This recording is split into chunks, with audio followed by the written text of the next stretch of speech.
The conference room smelled like stale coffee and fresh ambition.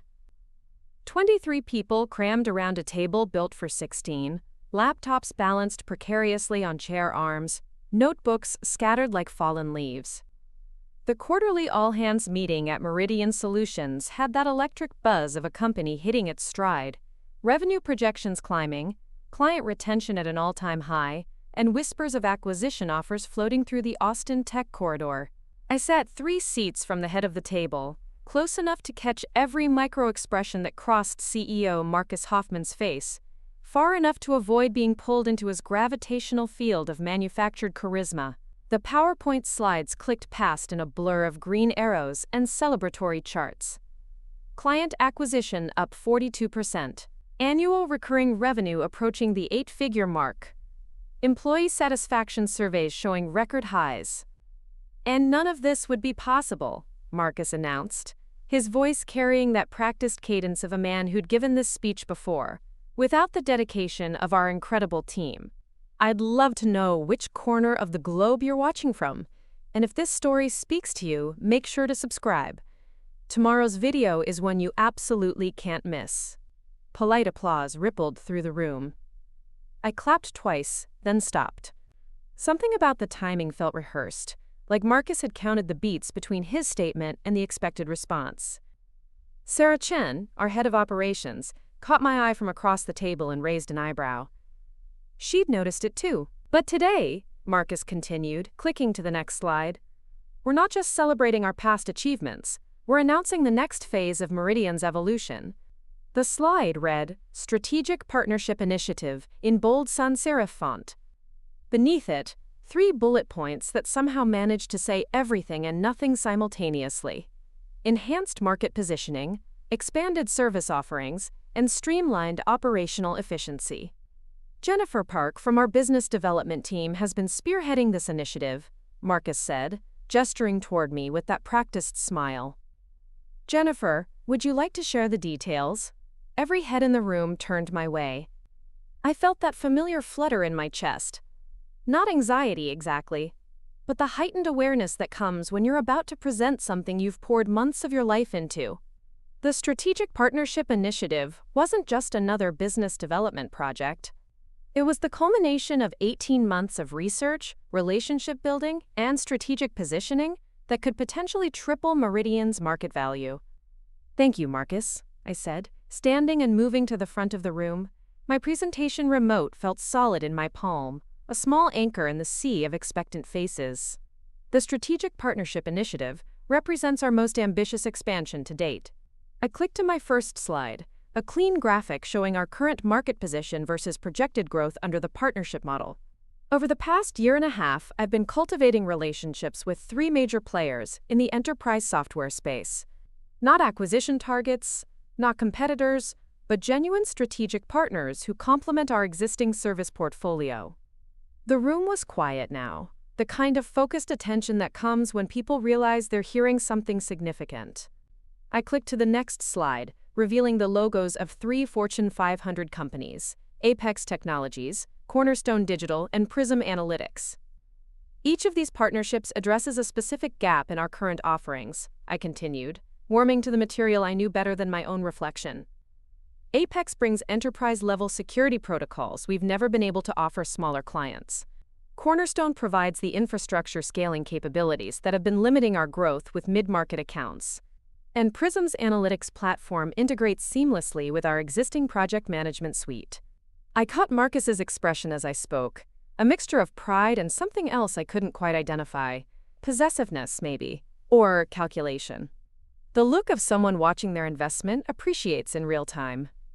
The projected revenue impact is conservative, I said, clicking to the financial projections slide. We're looking at a minimum 30% increase in annual recurring revenue within the first year, with the potential for significantly higher growth if we execute the rollout properly.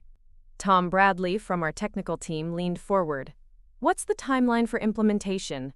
Phased rollout over 6 months, I replied. Pilot programs with select clients in month 1, full integration by month 6.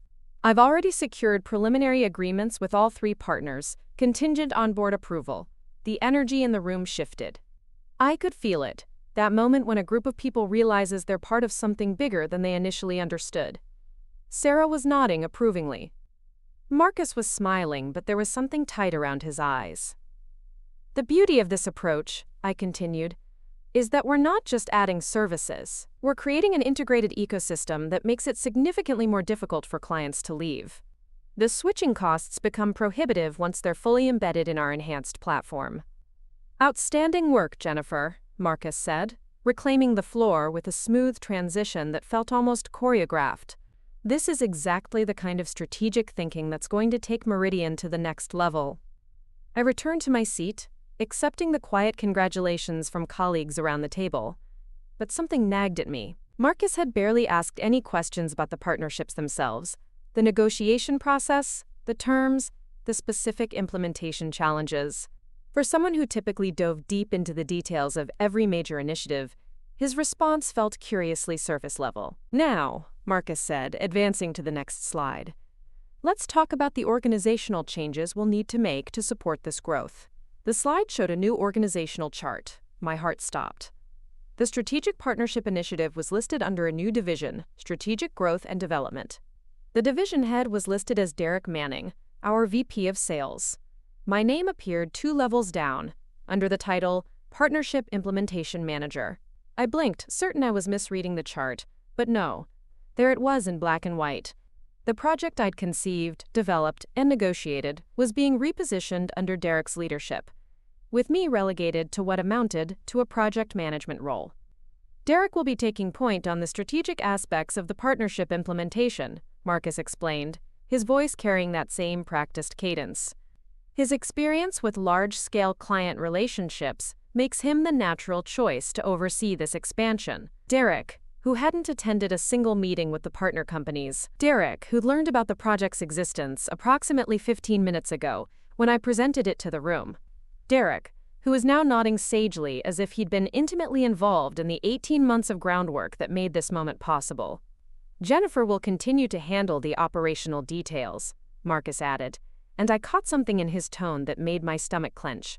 Her attention to detail and, passionate approach to project management will be invaluable in the implementation phase. Passionate approach. The phrase hung in the air like a barely veiled insult. I'd heard Marcus use that particular euphemism before, usually when he wanted to signal that someone was being, quote, too emotional without actually saying it. It was his way of acknowledging someone's work while simultaneously diminishing their professional credibility. Sarah caught my eye again, and I saw my own confusion reflected in her expression. She'd been in enough corporate restructures to recognize a lateral demotion when she saw one. I'm excited to get started, Derek said, his voice carrying that particular blend of enthusiasm and entitlement that comes with unexpected promotion. Jennifer has done excellent groundwork here, and I look forward to taking this to the finish line. As if the 18 months of relationship building, negotiation, and strategic positioning had been merely preliminary work. As if the real achievement would only begin now that Derek was involved. I felt heat rising in my cheeks. Not anger, exactly, but something more complex. Frustration mixed with disbelief, seasoned with the particular sting that comes from watching someone else claim credit for your work in real time. I took a slow breath, trying to maintain my professional composure. Marcus, I said, my voice carefully controlled. I'd like to understand the reasoning behind this structural change. The partner companies have been working exclusively with me for the past 1.5 years. Introducing new leadership at this stage could jeopardize the relationships we've built. The room went quiet, not the focused quiet of people paying attention to a presentation, but the uncomfortable silence that descends when someone asks a question that challenges the established narrative. Marcus's smile didn't waver, but something shifted behind his eyes. Jennifer, I appreciate your concern, but I think you're overestimating the personal nature of these business relationships.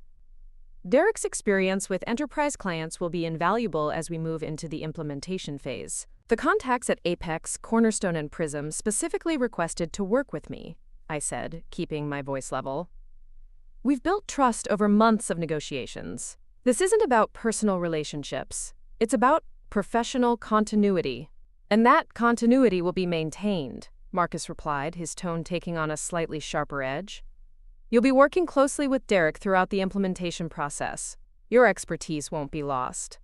Your expertise won't be lost. The phrasing was telling, as if my knowledge was a commodity to be managed, rather than the foundation upon which the entire initiative rested. I felt the room's energy shift again, but this time it wasn't exciting. It was uncomfortable. People were looking at their laptops, shuffling papers, anything to avoid making eye contact with either Marcus or me. They recognized the tension, but nobody was willing to acknowledge it directly. "I understand," I said finally, though I didn't. Not really. But I understood that pushing further in this forum would only make things worse. The decision had clearly been made before this meeting, and my objections were being treated as an unfortunate but manageable obstacle. "Excellent," Marcus said, his smile returning to full wattage. "I'm glad we're all on the same page. Now let's move on to the quarterly budget review." A lot of love and effort went into bringing this story to life. If you're enjoying it, we'd be so grateful if you'd subscribe to our channel. Now, back to where we left off. The meeting continued for another 45 minutes, but I barely heard any of it. I sat in my chair, maintaining appropriate expressions of interest and engagement, while my mind raced through the implications of what had just happened. The Strategic Partnership Initiative, my project, my 18 months of work, my carefully cultivated relationships, had been quietly reassigned to Derek Manning, with a bureaucratic efficiency that left me breathless. When the meeting finally ended, people filtered out of the conference room, with the subdued energy of a group that had witnessed something uncomfortable but couldn't quite articulate what it was. Sarah lingered near the door, clearly waiting to talk, but I wasn't ready for that conversation yet. "Jennifer," Marcus called out as I gathered my materials. "Could you stay behind for a moment?" I looked up to find the room nearly empty except for Marcus and Derek, who was still seated at the table, scrolling through his phone with the casual confidence of someone who'd just been handed a significant promotion. "I wanted to make sure there are no hard feelings about the restructuring," Marcus said, settling back into his chair. "Change can be difficult, but it's necessary for growth." Hard feelings. As if my objection to being demoted from project leader to implementation manager was a personal quirk rather than a legitimate professional concern. "I'm trying to understand the business rationale," I said carefully. "The partner companies have established relationships with me. The preliminary agreements are in my name. Changing leadership at this stage introduces unnecessary risk." Derek looked up from his phone. "Jennifer, I think you're missing the bigger picture here. This isn't about personal relationships. It's about organizational capability. Marcus is right that we need someone with enterprise experience to handle the strategic aspects of this expansion. Someone with enterprise experience." The phrase was designed to sound reasonable, but it carried an unmistakable implication that my 18 months of work with Fortune 500 companies somehow didn't qualify as enterprise experience. The partner companies specifically chose to work with Meridian because of our approach to relationship building, I said, feeling that familiar heat rising in my cheeks again. We differentiated ourselves from larger competitors by offering more personalized attention and deeper strategic integration. That's not a weakness to be managed. It's our core competitive advantage, and that advantage will be preserved, Marcus interjected. Derek will maintain the relationship focus while bringing additional strategic depth to the partnerships. Additional strategic depth. Another phrase designed to sound like enhancement while actually implying inadequacy. The subtext was clear. My work had been good enough to get us this far, but now we needed real strategic thinking to take it to the next level. I felt something shift inside me. Not anger, exactly, but a kind of crystalline clarity. This wasn't a business decision based on organizational capability or strategic depth. This was about control. About ensuring that the credit for Meridian's next phase of growth accrued to the right people. "I see," I said, my voice carefully neutral. "And what will my role be in this new structure?" "You'll be Derek's right hand," Marcus said, his tone suggesting this was a generous offer. "Your knowledge of the implementation details will be invaluable. Think of it as an opportunity to learn about strategic leadership while contributing your operational expertise." An opportunity to learn about strategic leadership. The condescension was so thick I could practically taste it.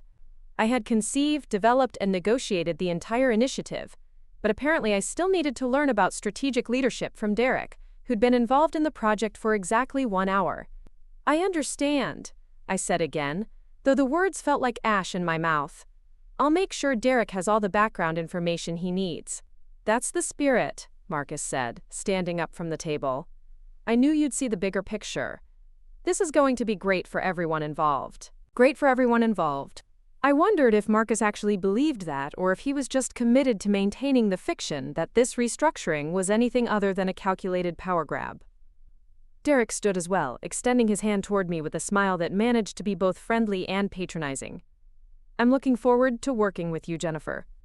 I know we're going to make a great team. I shook his hand, noting the firmness of his grip and the way he held eye contact just a beat too long. Everything about his demeanor suggested confidence in his new position, as if he'd been expecting this promotion all along.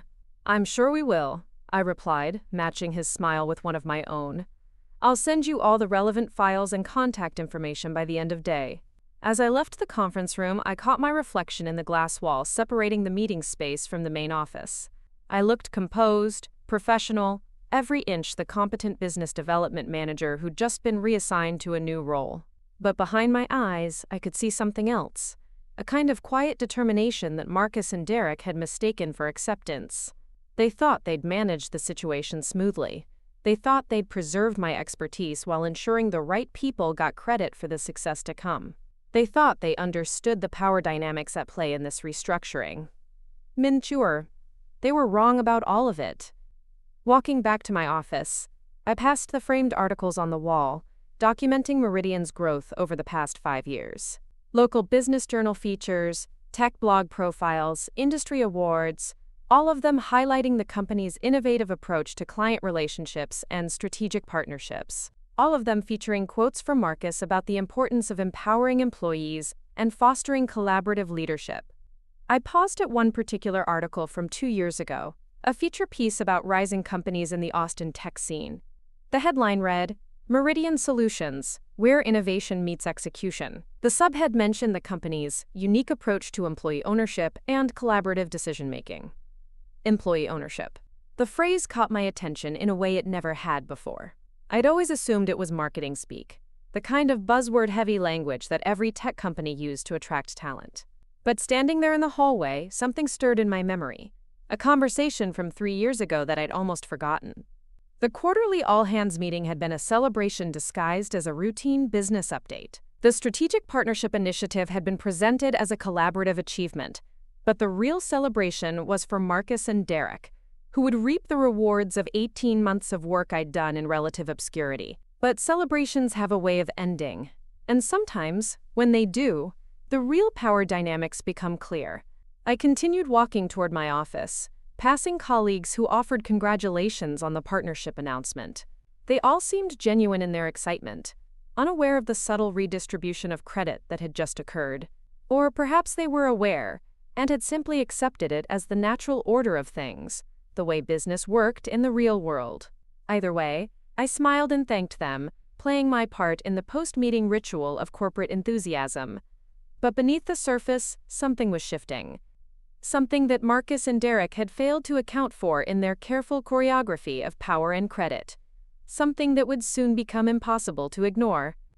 The email arrived at 11:47 p.m. on a Tuesday night when I was reviewing quarterly budget allocations in my home office. The sender was Rebecca Kim from Apex Technologies, one of the 3 strategic partners I'd been cultivating. The subject line read simply, Urgent, Meeting Request. Rebecca had been my primary contact at Apex for the past 14 months. She was the kind of executive who didn't send late-night emails unless something was seriously wrong.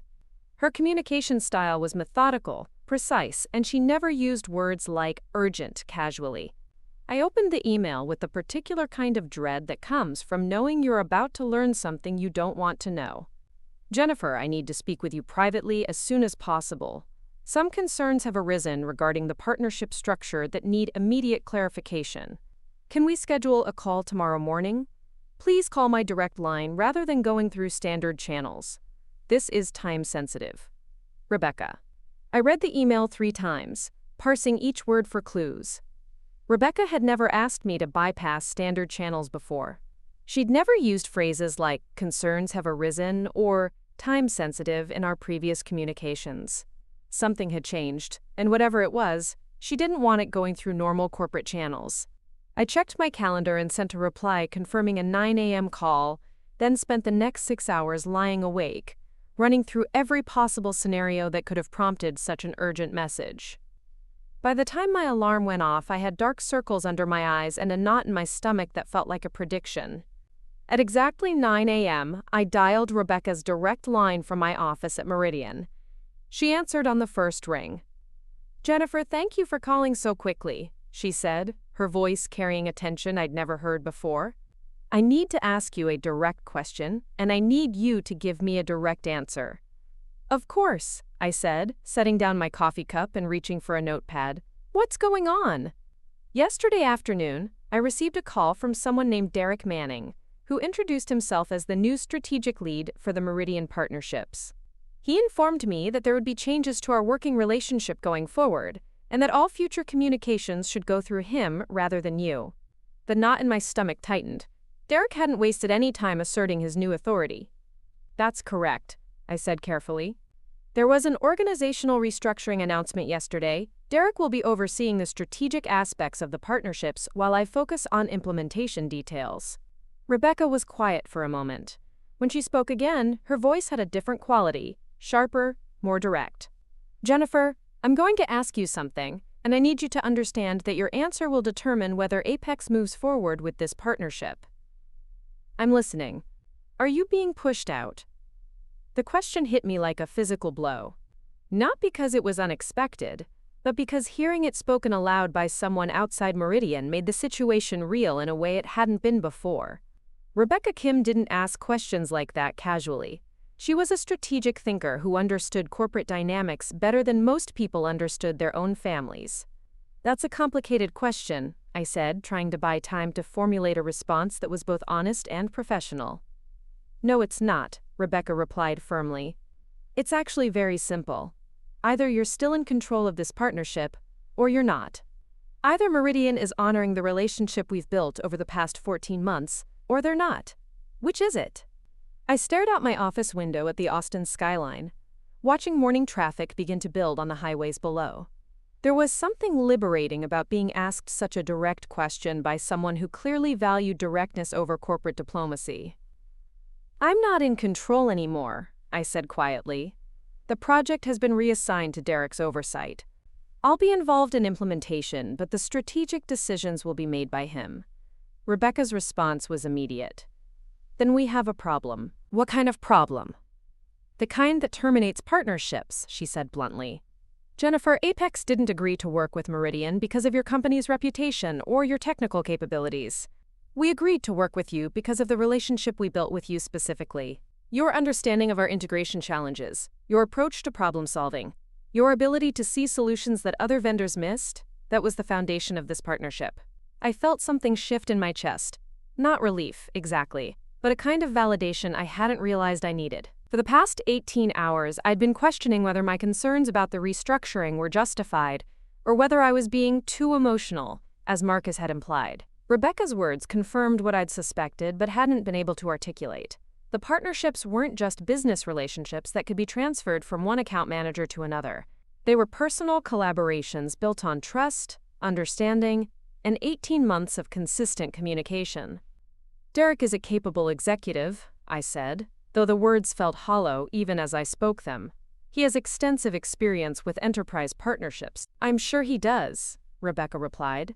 "But he doesn't have 18 months of context about Apex's specific needs, our integration challenges, or the custom solutions we've been developing together.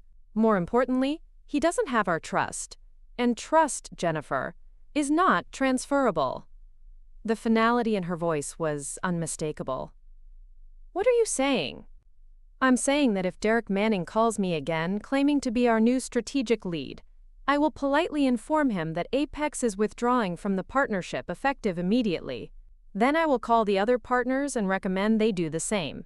My coffee cup slipped from my hand, hitting the desk with a sharp clink that seemed unnaturally loud in the sudden silence. Rebecca wasn't making an idle threat. She was stating a business decision based on changed circumstances. Rebecca, I understand your concerns, but there are no buts. She interrupted. This isn't a negotiation, Jennifer. This is information. Apex agreed to partner with you, not with Meridian. If you're no longer leading this partnership, then we're no longer interested in participating. I felt the walls of my office close in slightly. The Strategic Partnership Initiative, the project that was supposed to transform Meridian's market position, was unraveling in real time because Marcus and Derek had fundamentally misunderstood the nature of the relationships I'd built. Can I ask you to hold off on any decisions for 24 hours? I said. Let me see if I can address this internally. Of course, Rebecca said, her tone softening slightly. But Jennifer, you should know that my colleagues at Cornerstone and Prism are having similar conversations this morning.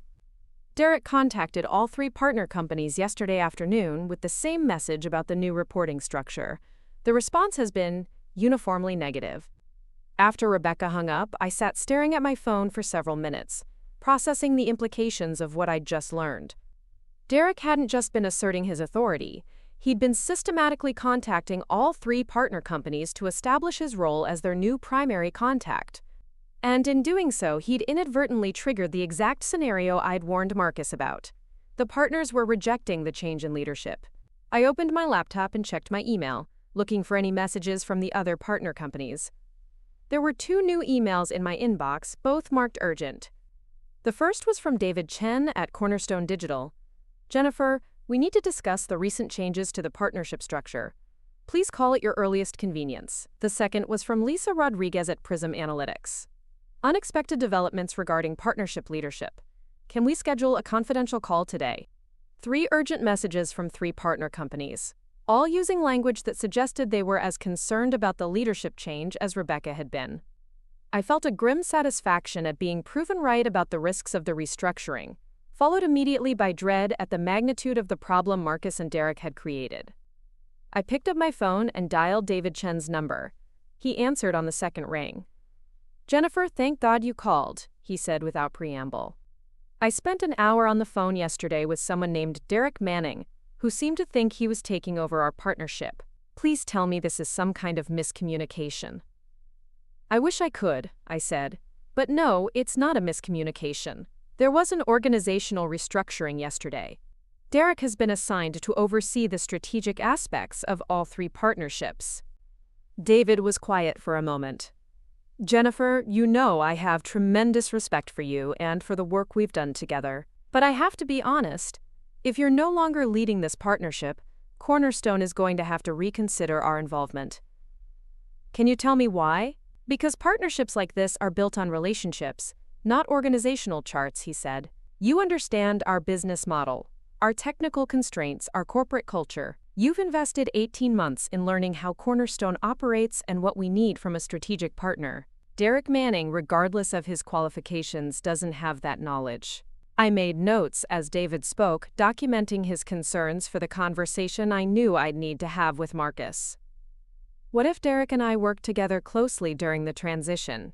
What if I'm involved in all strategic discussions to ensure continuity? That's not the same thing, David said firmly. Jennifer, you've been our primary point of contact from day one. You've been in our offices, you've met our technical teams, you've seen our infrastructure firsthand. You understand our challenges in a way that can't be transferred to someone else, through briefing documents or transition meetings. After David hung up, I made the call to Lisa Rodriguez at Prism Analytics. Her response was even more direct than the previous 2. Jennifer, I'm going to cut straight to the point, she said. If you're not leading this partnership, Prism is out. I don't care how qualified Derek Manning is or how smooth the transition is supposed to be. We signed up to work with you, not with Meridian generally. Lisa, I understand your concerns. Do you? She interrupted. Because I don't think anyone at Meridian understands what they're risking here. This isn't just about account management or project oversight.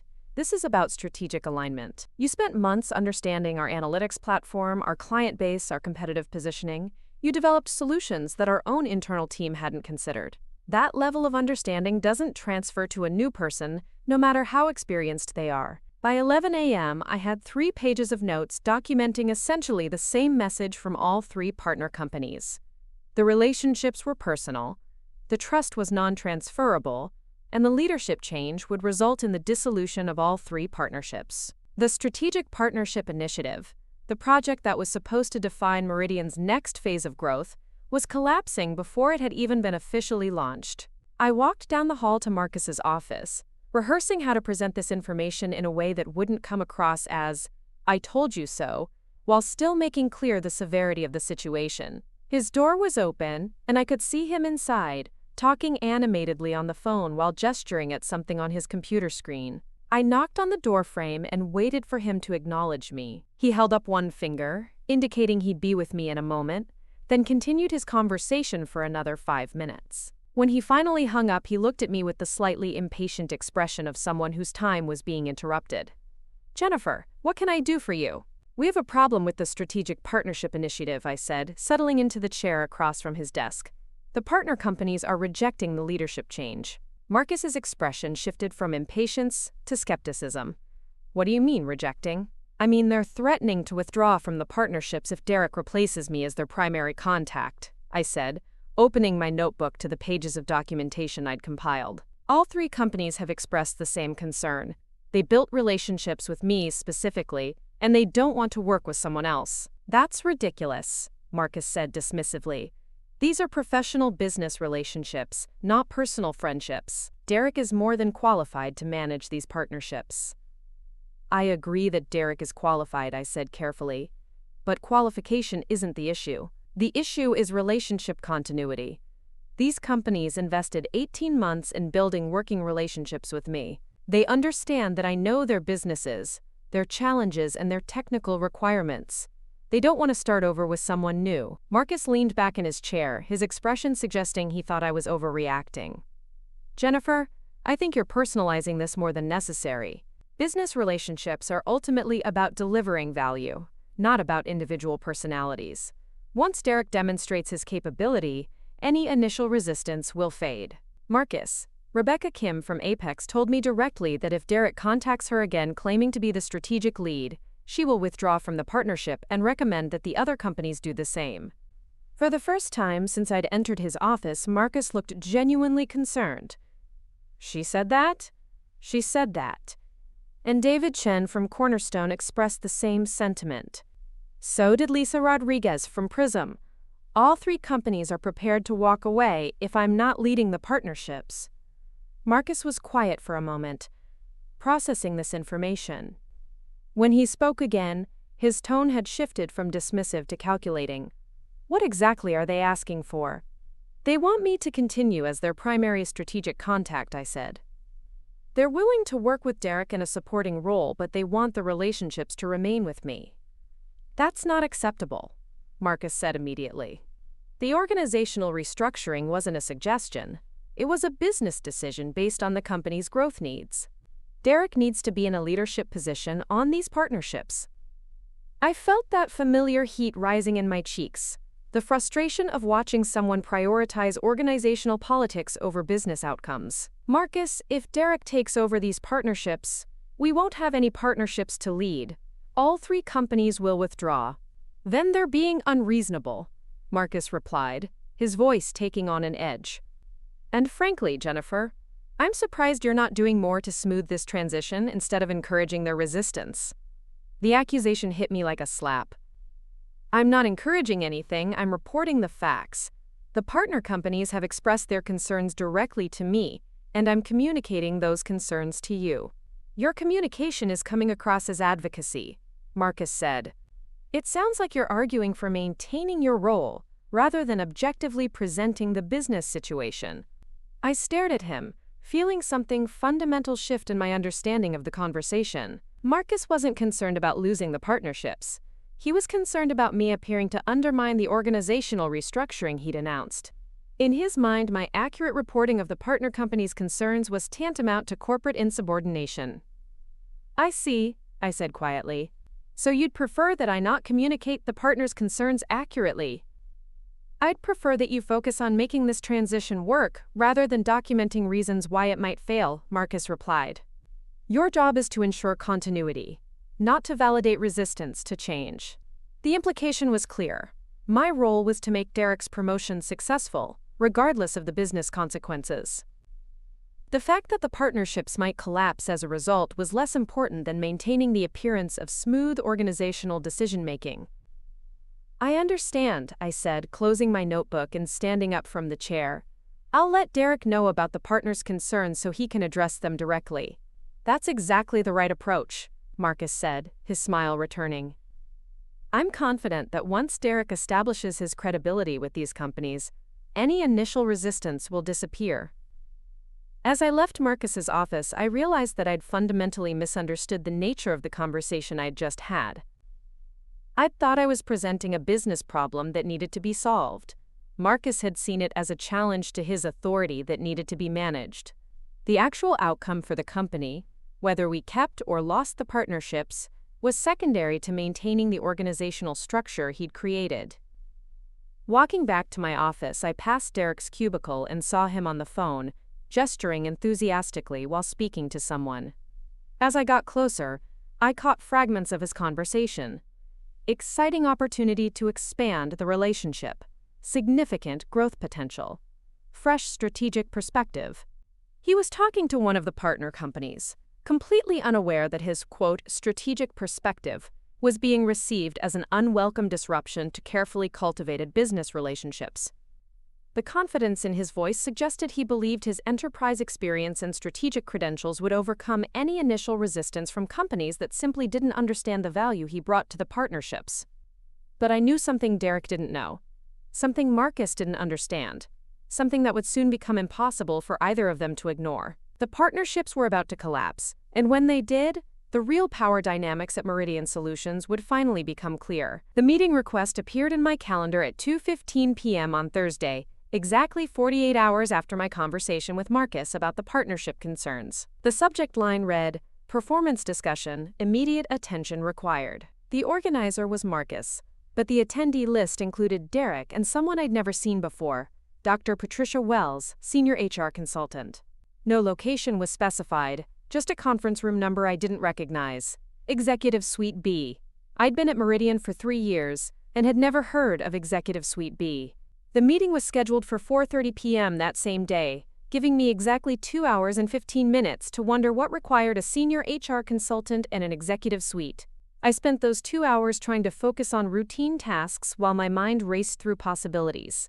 Performance discussions at Meridian typically happened during quarterly reviews with direct supervisors. They didn't involve outside consultants, executive suites, or same-day scheduling. Everything about this meeting felt designed to create maximum anxiety with minimum information. At 4:25 p.m., I took the elevator to the executive floor, a part of the building I rarely visited. The hallway was different up here, wider, quieter, with artwork that looked expensive rather than inspirational. Executive Suite B was at the end of the corridor, behind a heavy wooden door that looked more like a law office than a tech company conference room. I knocked once and heard Marcus's voice call out, "Come in." The room was smaller than I'd expected, dominated by a mahogany conference table surrounded by leather chairs that looked like they belonged in a private club. Marcus sat at the head of the table, Derek to his right, and Dr. Wells to his left. She was a woman in her 50s, with silver hair pulled into a precise bun, wearing a navy suit that suggested someone who specialized in difficult conversations. "Jennifer, thank you for coming," Marcus said, his tone carrying a formality I'd never heard from him before. "Please, have a seat." I sat across from Dr. Wells, noting the manila folder in front of her, and the way all three of them had positioned themselves on one side of the table while I sat alone on the other. Everything about the arrangement suggested this was not a discussion, but a presentation with a predetermined outcome. "I've asked Dr. Wells to join us today because we need to address some concerns that have come to our attention," Marcus began. "Concerns about your professional conduct and your response to the recent organizational changes." Professional conduct. The phrase landed like a physical blow, carrying implications I couldn't immediately process. In 3 years at Meridian, no one had ever questioned my professional conduct. I had spotless performance reviews, client testimonials, and a track record of successful project delivery that spoke for itself. "I'm not sure I understand," I said carefully. "What specific concerns are you referring to?" Dr. Wells opened her folder and consulted a document that appeared to be several pages long. Over the past week, we've received reports suggesting that you've been actively undermining the strategic partnership restructuring by encouraging partner companies to resist the leadership changes. That's not accurate, I said immediately. I've reported the partner company's concerns to Marcus, but I haven't encouraged anything. I've been documenting their responses to the leadership change. The documentation itself is the problem, Derek interjected, speaking for the first time since I'd entered the room. Your conversations with the partner companies have created unnecessary doubt about the transition. Instead of helping them adjust to the new structure, you've been validating their resistance. I stared at Derek, processing the carefully constructed logic of his accusation. By accurately reporting what the partner companies had told me, I was somehow guilty of undermining the restructuring.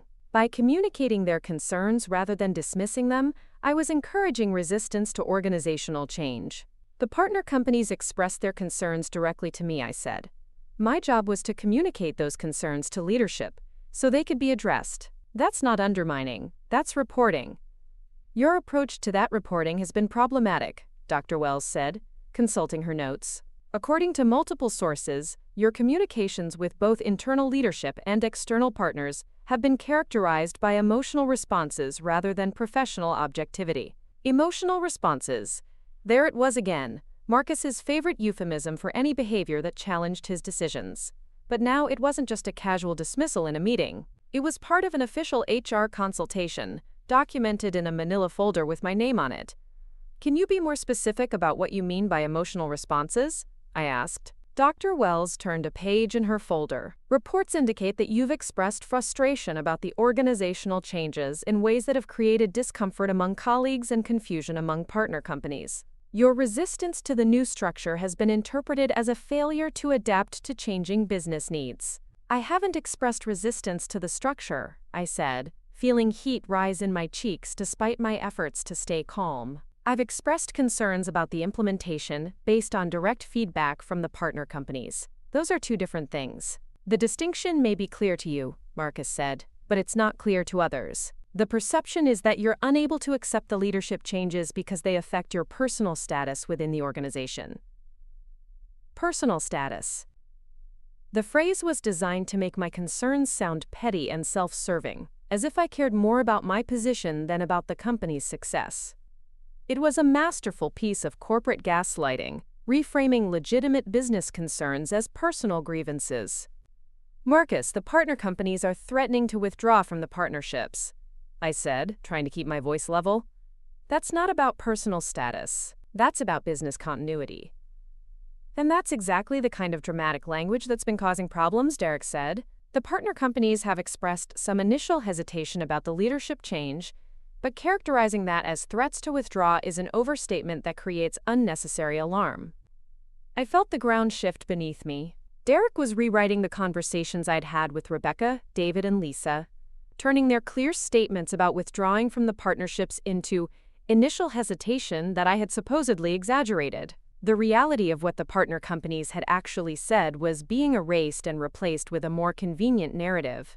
Derek. Rebecca Kim from Apex told me directly that if you contacted her again claiming to be the strategic lead, she would withdraw from the partnership, I said. Those were her exact words. And your response to that statement is what concerns us, Dr. Wells interjected. Rather than working to address her concerns and facilitate a smooth transition, you've used her statement to argue against the organizational changes. The logic was dizzying in its circularity. The partner company's concerns were real, but my reporting of those concerns was inappropriate. The leadership change was necessary, but the negative consequences of that change were my fault for not managing them properly. I was being held responsible for outcomes I'd warned against while being criticized for providing those warnings. I'm trying to understand what you wanted me to do differently, I said. Should I have told Marcus that the partner companies were supportive of the leadership change when they clearly weren't?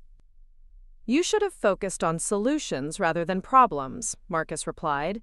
Your job was to make this transition work, not to document every obstacle along the way. Solutions rather than problems. As if the solution to partner companies threatening to withdraw was to pretend they weren't threatening to withdraw. as if the solution to a failed reorganization was to suppress information about its failure. Dr. Wells turned to a new section in her folder. This brings us to the core issue we need to address. Your response to these challenges has demonstrated a pattern of behavior that raises questions about your fit with Meridian's evolving culture. Fit with the culture. Another euphemism, this one suggesting that my approach to business challenges was somehow incompatible with the company's values. I'd been at Meridian for 3 years, consistently exceeding performance targets and receiving positive feedback. Now, suddenly, I was a cultural misfit because I'd accurately reported bad news. What pattern of behavior are you referring to? I asked. Resistance to change, difficulty with collaborative leadership structures, and emotional responses to professional challenges. Dr. Wells read from her notes. These behaviors have created disruption within the team and confusion among external partners. Each phrase was carefully chosen to sound professional while being completely subjective. Resistance to change could describe anyone who asked questions about new policies. Difficulty with collaborative leadership could mean anything from disagreeing with decisions to asking for clarification about roles. Emotional responses could encompass any reaction that wasn't complete compliance. I'd like to understand the specific incidents you're referencing, I said. Can you give me examples of when I've been resistant to change or demonstrated difficulty with collaborative leadership? Marcus and Derek exchanged a glance that lasted just long enough to feel significant. Jennifer, this isn't about specific incidents, Marcus said. This is about overall patterns and the impact those patterns are having on the organization. But patterns are made up of specific incidents, I pressed. If there are concerns about my behavior, I should be able to understand what actions led to those concerns. Dr. Wells closed her folder gently. Jennifer, I think it's important to recognize that this discussion isn't about litigating past events. It's about moving forward in a way that benefits both you and the organization. Moving forward. The phrase that always preceded a predetermined outcome disguised as a collaborative solution. I'd heard it in enough corporate environments to recognize it as the signal that the real decision had already been made.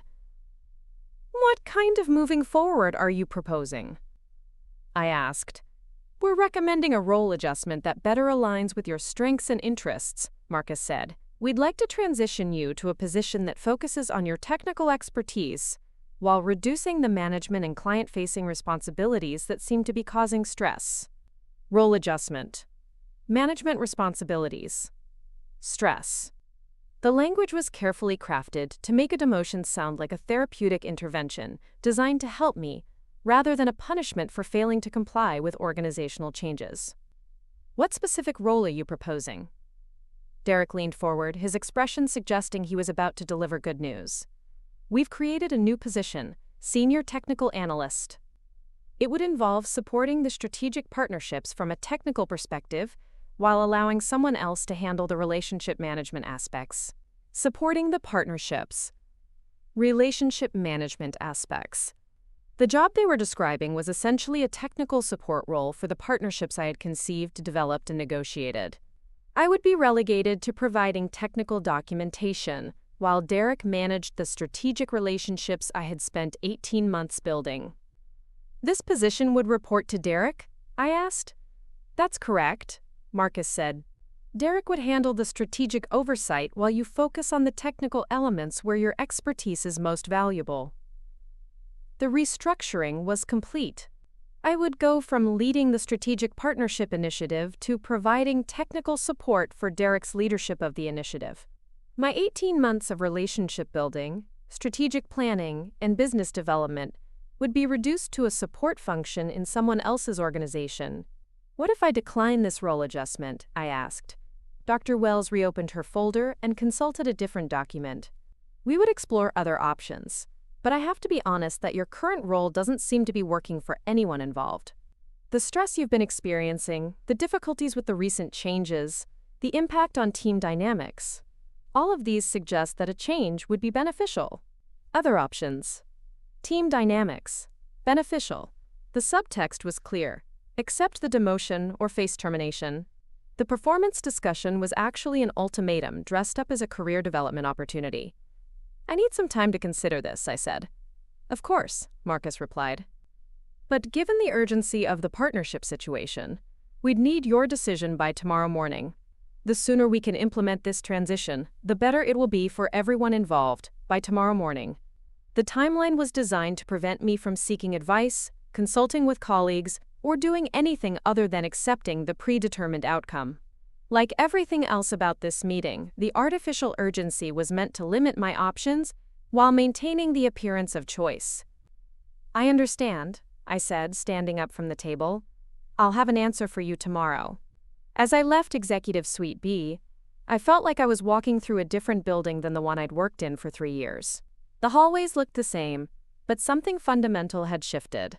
The company I thought I knew, the one that valued collaborative leadership and employee empowerment, had been revealed as something else entirely. Back at my desk, I sat staring at my computer screen, trying to process what had just happened. In the span of 30 minutes, I'd been accused of professional misconduct, blamed for the failure of a reorganization I'd warned against, and offered a demotion disguised as a career development opportunity. My phone buzzed with a text message from Sarah Chen. "Heard you were in a meeting with Dr. Wells. Everything okay?" The fact that my meeting with HR was already being discussed around the office confirmed what I'd suspected. This wasn't a confidential performance discussion. It was part of a larger narrative being constructed about my role in the partnership situation. I typed back, "Just routine stuff. Thanks for checking." But it wasn't routine, and we both knew it. Nothing about the past week had been routine. The strategic partnerships were collapsing, I was being blamed for their collapse, and I was being offered a demotion as the solution to a problem I hadn't created. As the office began to empty around me, I opened my laptop and began reviewing documents I hadn't looked at in months. Employment contracts, stock option agreements, and a folder of paperwork from Meridian's founding that I'd signed without paying much attention to the details. Something Marcus had said during my first week at the company came back to me. Something about employee ownership and collaborative decision-making. Something about the unique structure that made Meridian different from other tech companies. Something I was beginning to suspect Marcus had forgotten when he decided to restructure my role out of existence. Something that might change everything once I remembered exactly what I'd signed 3 years ago. The documents were still in my desk drawer, filed under Employment Meridian in a folder I hadn't opened since my first month at the company. As I pulled out the paperwork, I noticed something I'd completely forgotten. A thick document labeled Equity Partnership Agreement with my signature on the last page. 3 years ago, when Marcus had recruited me from my previous job, he'd presented Meridian's equity structure as one of the company's unique selling points. Every employee received equity participation based on their role and contribution level. I'd signed the paperwork without paying much attention to the specifics, focused instead on the salary increase and the opportunity to work on larger-scale projects.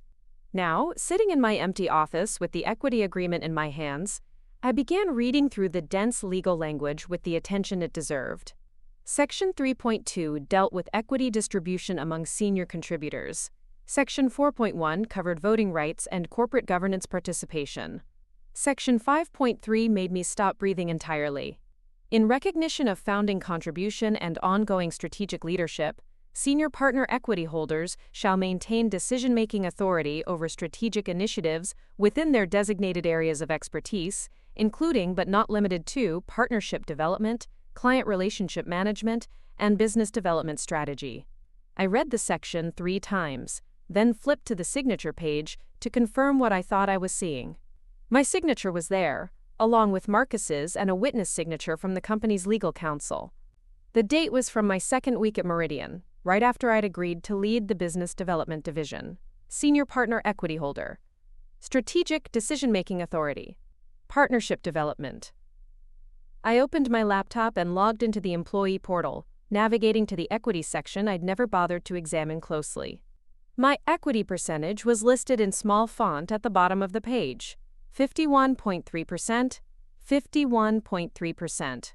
I owned a controlling stake in Meridian Solutions, and I'd completely forgotten about it until Marcus tried to demote me for being, quote, too emotional. The meeting tomorrow was going to be very different from what Marcus and Derek were expecting. The number glowed on my laptop screen like a revelation. 51.3%. I stared at it until my eyes began to water, then closed the laptop and reopened it, certain that I'd misread something. But there it was again, buried in the employee equity portal that I'd accessed maybe twice in 3 years. Jennifer Park, senior partner, 51.3% equity stake. I sat in my car in the Meridian parking garage at 11:47 p.m., unable to drive home, unable to process what I'd discovered. The concrete walls around me felt like the interior of a vault where someone had hidden the most important secret in my professional life. From me. My hands trembled as I pulled out the equity agreement again, using my phone's flashlight to reread Section 5.3 in the dim garage lighting. The language was clear once I understood what I was looking at. As the majority equity holder with strategic decision-making authority, I had legal control over partnership development, client relationships, and business strategy decisions. Marcus hadn't just tried to demote me, he'd tried to remove me from overseeing areas where I held legal decision-making authority. Derek hadn't just been promoted to manage partnerships I'd developed. He'd been given authority over areas where my equity agreement specifically granted me control. The restructuring wasn't just corporate politics, it was a direct violation of the equity partnership agreement that I'd signed during my second week at Meridian. I tried to remember why I'd forgotten about the equity stake. 3 years ago, Marcus had presented it as part of Meridian's unique culture. Everyone had equity, everyone had a voice in the company's direction. He'd explained that my percentage was higher than most because of my role in business development, but he'd framed it as a nice-to-have rather than as actual corporate control. Think of it as profit sharing with voting rights, he'd said during my onboarding. It's not like you're going to be making board-level decisions, but you'll have a voice in how we grow the company. Except that 51.3% wasn't a voice in company decisions. It was control over company decisions. Marcus had downplayed the significance so effectively that I'd internalized his interpretation, rather than understanding the legal reality of what I'd signed. I called Rebecca Kim's direct line, knowing she stayed late and hoping she might still be in her office. She answered on the third ring. "Jennifer, is everything okay? It's almost midnight." "Rebecca, I need to ask you a hypothetical question about corporate governance," I said, trying to keep my voice steady. "If someone owns 51% of a company, what level of decision-making authority does that give them?" Rebecca was quiet for a moment. "That's majority control," she said carefully. 51% means you can overrule any decision made by the other 49%. You essentially control the company. Why are you asking? "Just trying to understand some corporate structure issues," I said. "But if someone had that level of control, could other executives make strategic decisions without their approval?" "Not legally, no," Rebecca replied. "Any major strategic decisions would require approval from the majority stakeholder." "Jennifer, what's going on? This sounds like more than a hypothetical question." I closed my eyes, leaning back against the car seat. "I'll call you tomorrow. Thank you for clarifying." After hanging up, I sat in silence for another 20 minutes, watching the occasional car navigate the empty parking garage while my mind raced through the implications of what I'd learned. Every meeting with Marcus over the past week took on a different significance. Every conversation about my emotional responses and cultural fit became something more sinister. Marcus knew about my equity stake. He had to know. He'd been the one to structure the agreement, which meant the performance discussion, the accusations about undermining the restructuring, the demotion disguised as a role adjustment. All of it had been designed to remove me from decision-making authority that I legally held. But why? What was Marcus gaining by sidelining the majority stakeholder in favor of Derek Manning? I drove home through empty Austin streets, my mind cycling through possibilities. Maybe Marcus thought I'd never discovered my equity percentage. Maybe he believed I'd forgotten about it, or didn't understand its significance. Maybe he assumed that by controlling the narrative about my performance, he could marginalize my legal authority through corporate politics. Or maybe there was something else happening, something I hadn't discovered yet. At home, I spread the equity documents across my kitchen table and began reading every section with the attention I should have given them 3 years ago. Most of the language was standard corporate boilerplate about voting procedures and profit distribution. But Section 7.2 caught my attention. Equity dilution events, including but not limited to new investment rounds, merger negotiations, or acquisition discussions, require explicit written consent from all senior partner equity holders maintaining stakes above 25% of total company equity. Equity dilution events, merger negotiations, acquisition discussions, ANDs. I opened my laptop and began searching for news about Meridian Solutions, looking for any mentions of investment, mergers, or acquisitions. Most of the results were routine business journal articles about our growth and client wins. But buried on page 3 of a Google search, I found a brief mention in a tech industry newsletter from 2 weeks ago. Austin-based Meridian Solutions reportedly in early-stage discussions with several potential acquirers, according to sources familiar with the situation. Company officials declined to comment on specific negotiations, early-stage discussions with potential acquirers. According to my equity agreement, those discussions required my explicit written consent as a majority stakeholder. I'd never been informed about any acquisition discussions, let alone asked to provide written consent. I searched deeper, using industry terms I'd learned from my time in business development. By 2:30 a.m., I'd found 3 more references to potential acquisition discussions involving Meridian. One mentioned a preliminary valuation range that made my breath catch, $85 to $120 million.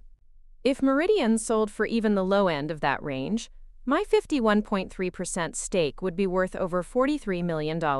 Suddenly, the urgency behind my demotion made perfect sense. Marcus wasn't just trying to sideline me from the strategic partnership initiative. He was trying to remove me from the decision-making process for a potential acquisition that could make me extraordinarily wealthy. But there was a problem with his strategy.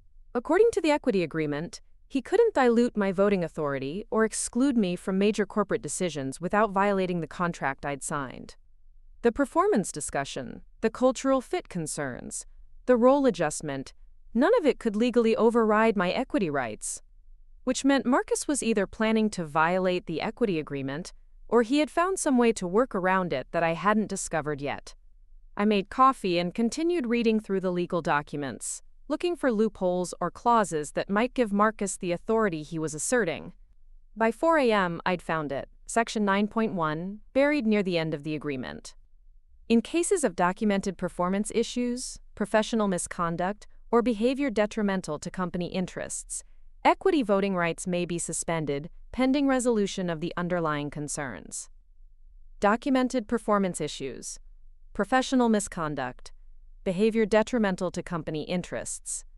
The performance discussion with Dr. Wells hadn't been about my actual performance. It had been about creating documentation to justify suspending my voting rights. The accusations about emotional responses and cultural fit weren't subjective feedback. They were legal grounds for removing my authority as majority stakeholder. Marcus had engineered the entire sequence of events to trigger Section 9.1. The restructuring of the partnerships, my objections to the changes, the partner company's negative responses. All of it had been orchestrated to create a paper trail showing that my behavior was detrimental to company interests. The manila folder Dr. Wells had consulted during our meeting wasn't routine HR documentation. It was evidence being compiled to justify suspending my equity voting rights, so Marcus could proceed with acquisition discussions without my consent. I called in sick to work the next morning and drove to downtown Austin to meet with Eleanor Martinez, an employment attorney I'd worked with during a contract dispute at my previous job. Eleanor specialized in executive compensation and equity agreements, and I trusted her to give me straight answers about my legal position. Her office was in a glass tower near the state capitol, the kind of place where serious corporate problems got solved by serious corporate lawyers. Eleanor was in her 40s with gray-streaked hair and the direct manner of someone who'd spent decades navigating executive politics. "Jennifer, it's good to see you again," she said, settling behind her desk with the equity documents I'd emailed her. "I've reviewed the materials you sent, and I have to say, this is one of the more interesting situations I've encountered." Interesting how?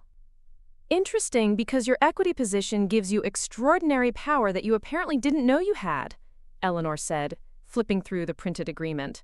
51% control of a company valued at potentially over $100 million is not something that typically gets forgotten. I trusted Marcus when he downplayed the significance during my onboarding, I said. I should have read more carefully. Maybe. But that doesn't change your current legal position, Eleanor replied. According to this agreement, you have absolute decision-making authority over strategic partnerships, business development, and major corporate transactions. The restructuring you described is a clear violation of Section 5.3. What about Section 9.1? The clause about suspending voting rights for performance issues? Eleanor turned to that section and read it carefully. This is where it gets complicated, she said. The clause exists, but the burden of proof is extraordinarily high. They would need to demonstrate clear, documented evidence of performance issues that directly harm company interests. They're building that documentation now, I said, describing the meeting with Dr. Wells and the accusations about my response to the restructuring. That's where they're making a crucial mistake, Eleanor said, leaning back in her chair. The behavior they're documenting, your objections to the partnership restructuring, is actually you exercising your legal authority under the equity agreement. They can't create grounds for suspending your voting rights by documenting instances where you exercised those rights. So what can I do? Eleanor opened her laptop and began typing notes as she spoke. Several things. First, you can formally object to the restructuring based on your equity rights. Second, you can demand full disclosure of any ongoing acquisition discussions. Third, you can exercise your authority to reverse the organizational changes they've implemented. And if they refuse, then they're in breach of contract, and you have grounds for both injunctive relief and significant financial damages, Eleanor said. Jennifer, if this company is actually worth what the industry reports suggest, and if Marcus is trying to exclude you from an acquisition, we're talking about potential damages in the tens of millions of dollars. I felt something shift inside me. Not relief, exactly, but a kind of clarity I hadn't experienced since this whole situation began. For the first time in a week, I wasn't reacting to events that other people had set in motion. I was in a position to take control. What's my first step? Go back to work, Eleanor said. Act normal. Don't let them know you've discovered your equity position until we're ready to use it strategically. Let them continue building their documentation for Section 9.1. Every instance of them documenting your exercise of legal authority strengthens our position. And then we schedule a meeting to discuss the future of Meridian Solutions, Eleanor said with a slight smile. But this time, you'll be the one setting the agenda. I drove back to Meridian feeling like I was returning to a different company than the one I'd left that morning. The building looked the same, the parking garage felt familiar, but I was no longer an employee who could be demoted or restructured out of inconvenient positions. I was the majority owner of a company worth potentially over $100 million, and I was about to remind everyone what that meant. The elevator to the third floor felt different. The hallway to my office felt different. Even my desk chair felt different, as if everything in my environment had been recalibrated by the knowledge I now carried. At 3:47 p.m., Marcus sent me an email with the subject line, "Role transition, your decision." The message was brief. Jennifer, I wanted to follow up on yesterday's discussion about the senior technical analyst position. Given the urgent nature of the partnership situation, I need your decision by close of business today. Please let me know if you're ready to move forward with the transition or if we need to explore other options. Best regards, Marcus. Other options. The threat was barely veiled now. Accept the demotion or face termination. I opened a reply and typed a single sentence. Let's schedule a meeting tomorrow morning to discuss the strategic partnership initiative and my role going forward. As I hit send, I realized that Marcus had no idea what he'd set in motion when he decided to restructure away my authority. He thought he was managing a problematic employee who didn't understand corporate hierarchy. Tomorrow, he would discover he'd been trying to demote the owner of the company. The meeting was going to be very educational for everyone involved. The morning of the meeting, I arrived at Meridian at 6:45 a.m., 90 minutes before anyone else typically showed up. The empty office felt different now, not like a workplace where I was fighting to maintain my position, but like a company I owned that had been temporarily mismanaged by people who'd forgotten who was actually in charge. I used my keycard to access the executive conference room, where Marcus had announced my demotion just 1 week earlier. The same room where Derek had been elevated to oversee partnerships he'd had no role in creating. The same room where I'd been told I was too emotional to handle strategic responsibilities. I set up my laptop at the head of the conference table and began arranging documents. The equity agreement Eleanor had helped me annotate. Printouts of the acquisition discussions Marcus hadn't disclosed. Communications from the 3 partner companies explicitly rejecting Derek's leadership. Financial projections showing the revenue impact of the partnership collapses that Marcus was pretending weren't happening. At 7:30 a.m., I called Rebecca Kim at Apex Technologies. "Jennifer, I wasn't expecting to hear from you this early," she said, though she sounded alert and focused. "Is everything resolved with the leadership situation?" "It will be after today," I said. "Rebecca, I need to ask you something important. When you told me Apex would withdraw from the partnership if Derek remained the strategic lead, how serious was that statement?" "Completely serious," she replied without hesitation. "We've already begun preliminary discussions with other vendors. If Derek Manning contacts us again claiming authority over this partnership, we'll finalize our withdrawal and move forward with alternative solutions." "And you mentioned that you'd spoken with colleagues at Cornerstone and Prism about similar concerns." "That's correct. All 3 companies are aligned on this issue. We built relationships with you specifically, Jennifer. We're not interested in starting over with someone who doesn't understand our business requirements or technical constraints." I made notes as she spoke, documenting the business reality that Marcus and Derek had been pretending didn't exist. "Rebecca, if I were to regain full authority over the strategic partnership initiative, would Apex be willing to proceed with the original timeline?" "Immediately," she said. "We've been waiting for this situation to resolve itself. The moment you confirm that you're back in charge, we can move forward with implementation." After hanging up with Rebecca, I made similar calls to David Chen at Cornerstone and Lisa Rodriguez at Prism Analytics. Both conversations yielded identical results. The companies were prepared to withdraw if Derek remained in charge, and they were ready to proceed immediately if I resumed leadership of the partnerships. By 8:15 a.m., I had documented confirmation that the strategic partnership initiative, worth potentially $40 to $60 million in annual revenue, could be salvaged completely if the leadership structure returned to its original configuration. The partnerships weren't damaged. They were simply on hold pending resolution of Meridian's internal politics. At 8:30 a.m., I called Eleanor Martinez. "Good morning, Jennifer. Are you ready for today's meeting?" "I think so," I said, "but I want to make sure I understand the sequence. I present the business case first, the partnership situation, the revenue implications, the documented feedback from partner companies. Then I reveal the equity position?" "Exactly," Eleanor confirmed. "Let them dig themselves deeper into the position that your leadership is the problem. Let them commit to the narrative that removing you from strategic authority is necessary for the company's success. Then show them that removing you from strategic authority is legally impossible. And if they try to invoke Section 9.1 about suspending voting rights, that's where their strategy collapses completely," Eleanor said. "Every piece of evidence they've compiled to justify suspending your rights is actually documentation of you exercising those rights appropriately. They've created a legal record that supports your position rather than undermining it." At 8:45 a.m., Sarah Chen arrived for her usual early start. She stopped by my office, looking concerned. "Jennifer, I heard about the meeting with Dr. Wells yesterday. Are you okay?" "I'm fine," I said. "Better than fine, actually.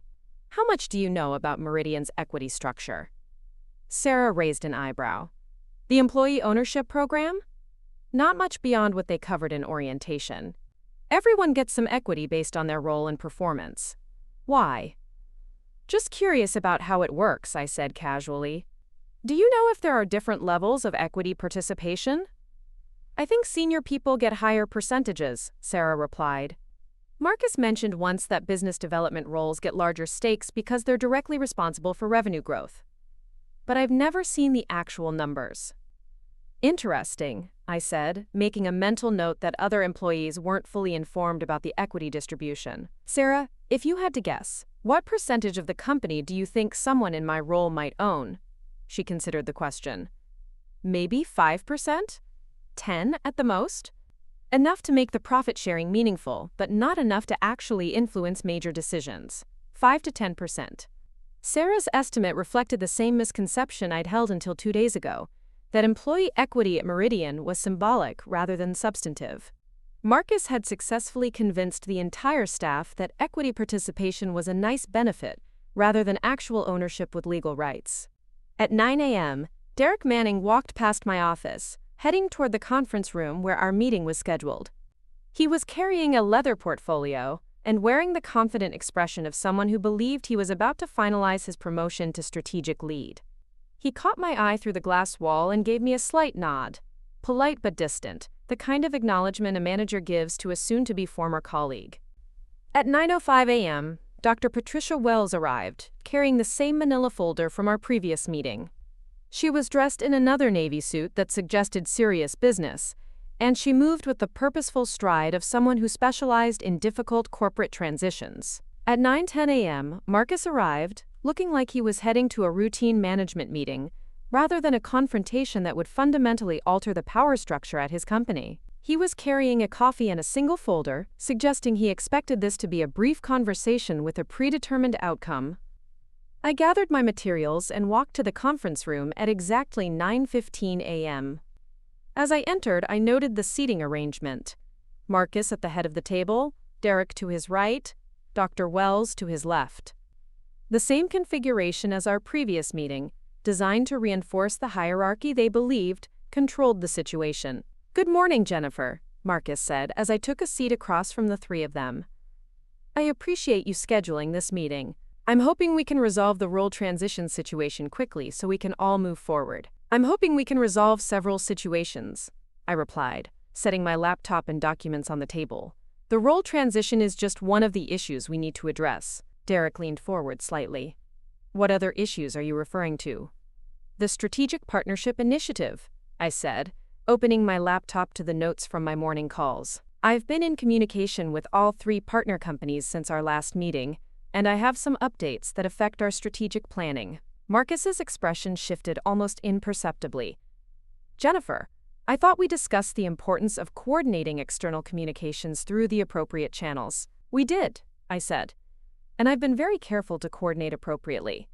The partner companies contacted me directly to express ongoing concerns about the leadership changes." "What kind of concerns?" Dr. Wells asked, opening her manila folder. "Complete withdrawal from the partnerships," I said, matter-of-factly. "All 3 companies have confirmed that they will terminate their agreements with Meridian if Derek continues as the strategic lead." The room went quiet. Derek's confident expression flickered. Marcus set down his coffee cup with slightly more force than necessary. "That seems like an overstatement," Derek said carefully. "The companies I've spoken with have expressed some initial hesitation, but nothing as dramatic as threats to withdraw." "I have documented confirmation from all 3 companies," I said, pulling out printed emails from my morning conversations. Rebecca Kim at Apex, David Chen at Cornerstone, and Lisa Rodriguez at Prism have all stated explicitly that they will not work with anyone other than me as the strategic lead. I slid the printouts across the table. Marcus picked them up and began reading, his expression growing darker with each page. "These companies are being unreasonable," he said finally. "Professional business relationships shouldn't be dependent on individual personalities." "I agree," I said. "But reasonable or not, this is the reality we're facing. The Strategic Partnership Initiative will collapse completely if we proceed with the current leadership structure." Dr. Wells consulted her notes. "Jennifer, this reinforces our concerns about your approach to change management. Rather than helping these companies adjust to the new structure, you appear to be validating their resistance." "I'm reporting their stated positions accurately," I replied. "My job is to communicate the business reality, not to pretend that reality is different from what it actually is." "Your job," Marcus said, his tone sharpening, "is to make business transitions work, not to document every obstacle along the way." "And that brings us to the fundamental question we need to resolve," I said, feeling the shift in energy that Eleanor had prepared me for. "What exactly is my job at Meridian Solutions?" Derek looked confused. "We've already discussed your role transition. The senior technical analyst position would—" "I'm not asking about the role you want to create," I interrupted. "I'm asking about my current role and the authority that comes with it." Marcus leaned back in his chair. "Jennifer, we've been very clear about the organizational changes. Your resistance to those changes is exactly why we need to implement the role transition." Resistance to organizational changes, I repeated slowly. That's an interesting way to describe it. I opened my laptop and pulled up the equity agreement I'd spent the previous evening studying. Marcus, do you remember the equity partnership agreement I signed during my second week at Meridian? Something shifted in Marcus's expression, a flicker of uncertainty that told me he knew exactly where this conversation was heading. Of course, he said carefully. All senior employees receive equity participation as part of our collaborative culture. That's true, I said, but some employees receive more equity participation than others, significantly more. Dr. Wells looked up from her notes. Jennifer, I'm not sure how equity distribution relates to the performance issues we're addressing. It relates because my equity distribution gives me specific authority over the areas you're trying to restructure, I said, turning my laptop screen toward the table so they could see the equity agreement. According to Section 5.3, senior partner equity holders maintain decision-making authority over strategic initiatives within their designated areas of expertise. Derek squinted at the screen. What areas of expertise are designated? Partnership development, client relationship management, and business development strategy. I read directly from the document. The exact areas you've been trying to remove from my authority. Marcus was staring at the laptop screen with the expression of someone who had just realized they'd made a catastrophic error in judgment.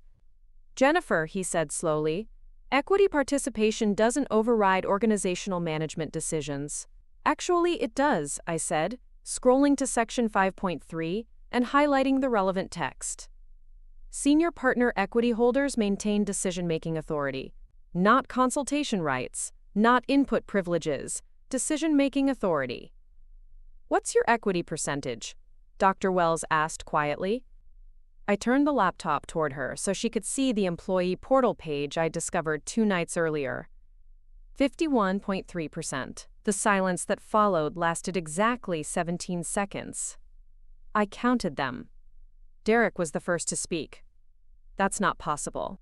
It's not only possible, it's documented in multiple systems, I said, pulling out printed screenshots from the employee portal, the company's legal records, and the original partnership agreement. 51.3% equity stake, with explicit decision-making authority over strategic partnerships and business development. Marcus was staring at the documents with the expression of someone watching a carefully constructed plan disintegrate in real time. Jennifer, I think there's been a misunderstanding about the significance of those equity percentages. No misunderstanding, I said. I consulted with Eleanor Martinez, an employment attorney who specializes in executive equity agreements. She was very clear about what 51% means in corporate governance terms. What does it mean? Dr. Wells asked, though her tone suggested she already knew. Controlling interest, I said. Majority ownership. The legal authority to overrule any decision made by the other 49% of stakeholders. Dr. Wells closed her manila folder slowly. Derek was staring at his hands. Marcus was looking at me with an expression I'd never seen before. Not anger or frustration, but something approaching fear. So when you restructured the strategic partnership initiative without my approval, I continued, you violated my decision-making authority under the equity agreement. When you assigned Derek to oversee partnerships I developed, you exceeded your authority as CEO. And when you scheduled performance discussions to create grounds for suspending my voting rights, you attempted to circumvent legal protections that are explicitly outlined in the partnership agreement. Jennifer, Marcus said carefully, I think we should schedule a follow-up meeting to discuss these equity questions with our legal counsel present. That's a good idea, I said. But first, we need to address the immediate business situation. The strategic partnership initiative is collapsing. The partner companies are prepared to withdraw, and we're facing potential revenue losses of $40 to $60 million annually. What are you proposing? Derek asked quietly. I'm proposing that we implement the organizational structure that actually works, I said. I resume full authority over the strategic partnership initiative. Derek returns to his previous role, and we proceed with the partnerships under the leadership that the partner companies actually want to work with. Marcus was quiet for a long moment, processing the legal and business reality that I had just presented. When he spoke again, his voice carried none of the authoritative confidence he'd displayed in previous meetings. And if we agree to that structure? Then we save the partnerships, preserve the revenue, and avoid a lengthy legal dispute about corporate governance and equity rights, I said. Everyone wins. And if we don't agree? I met his gaze directly. Then we find out what happens when the majority owner of a company formally objects to the actions of the management team.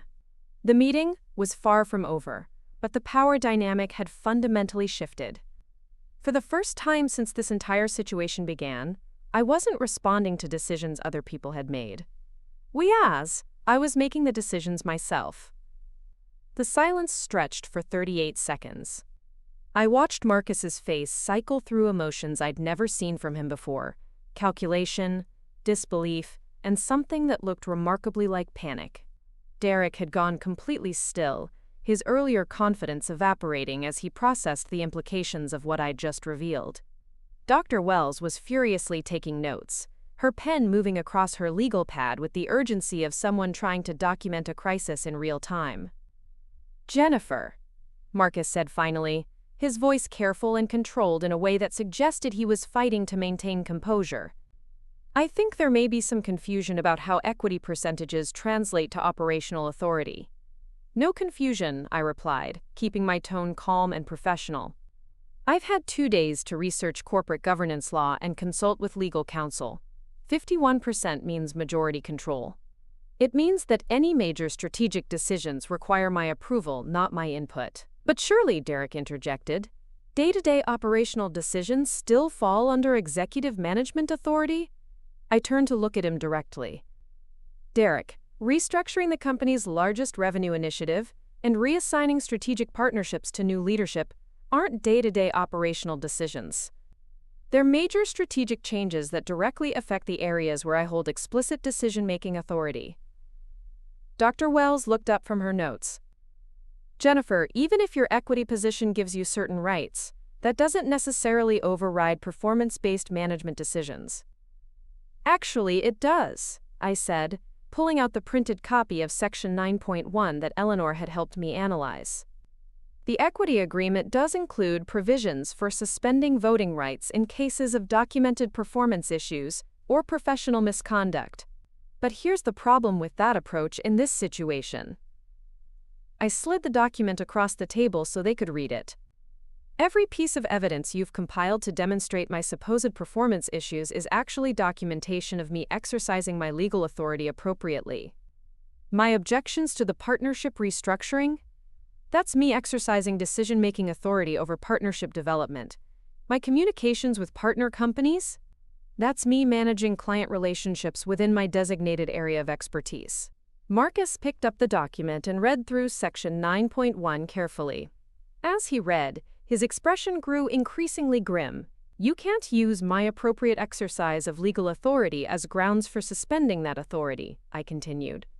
"It would be like firing someone for coming to work on time." "But the partner company's negative responses," Derek said desperately, "that demonstrates that your approach is damaging business relationships."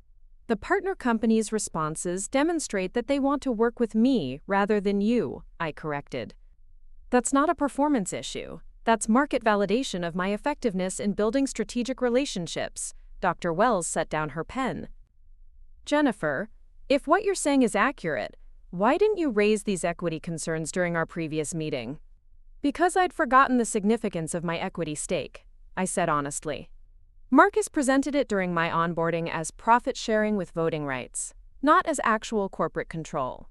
I trusted his explanation rather than examining the legal details myself. "So you've known about this equity position for 3 years?" Marcus asked. "I've known I had equity for 3 years," I said.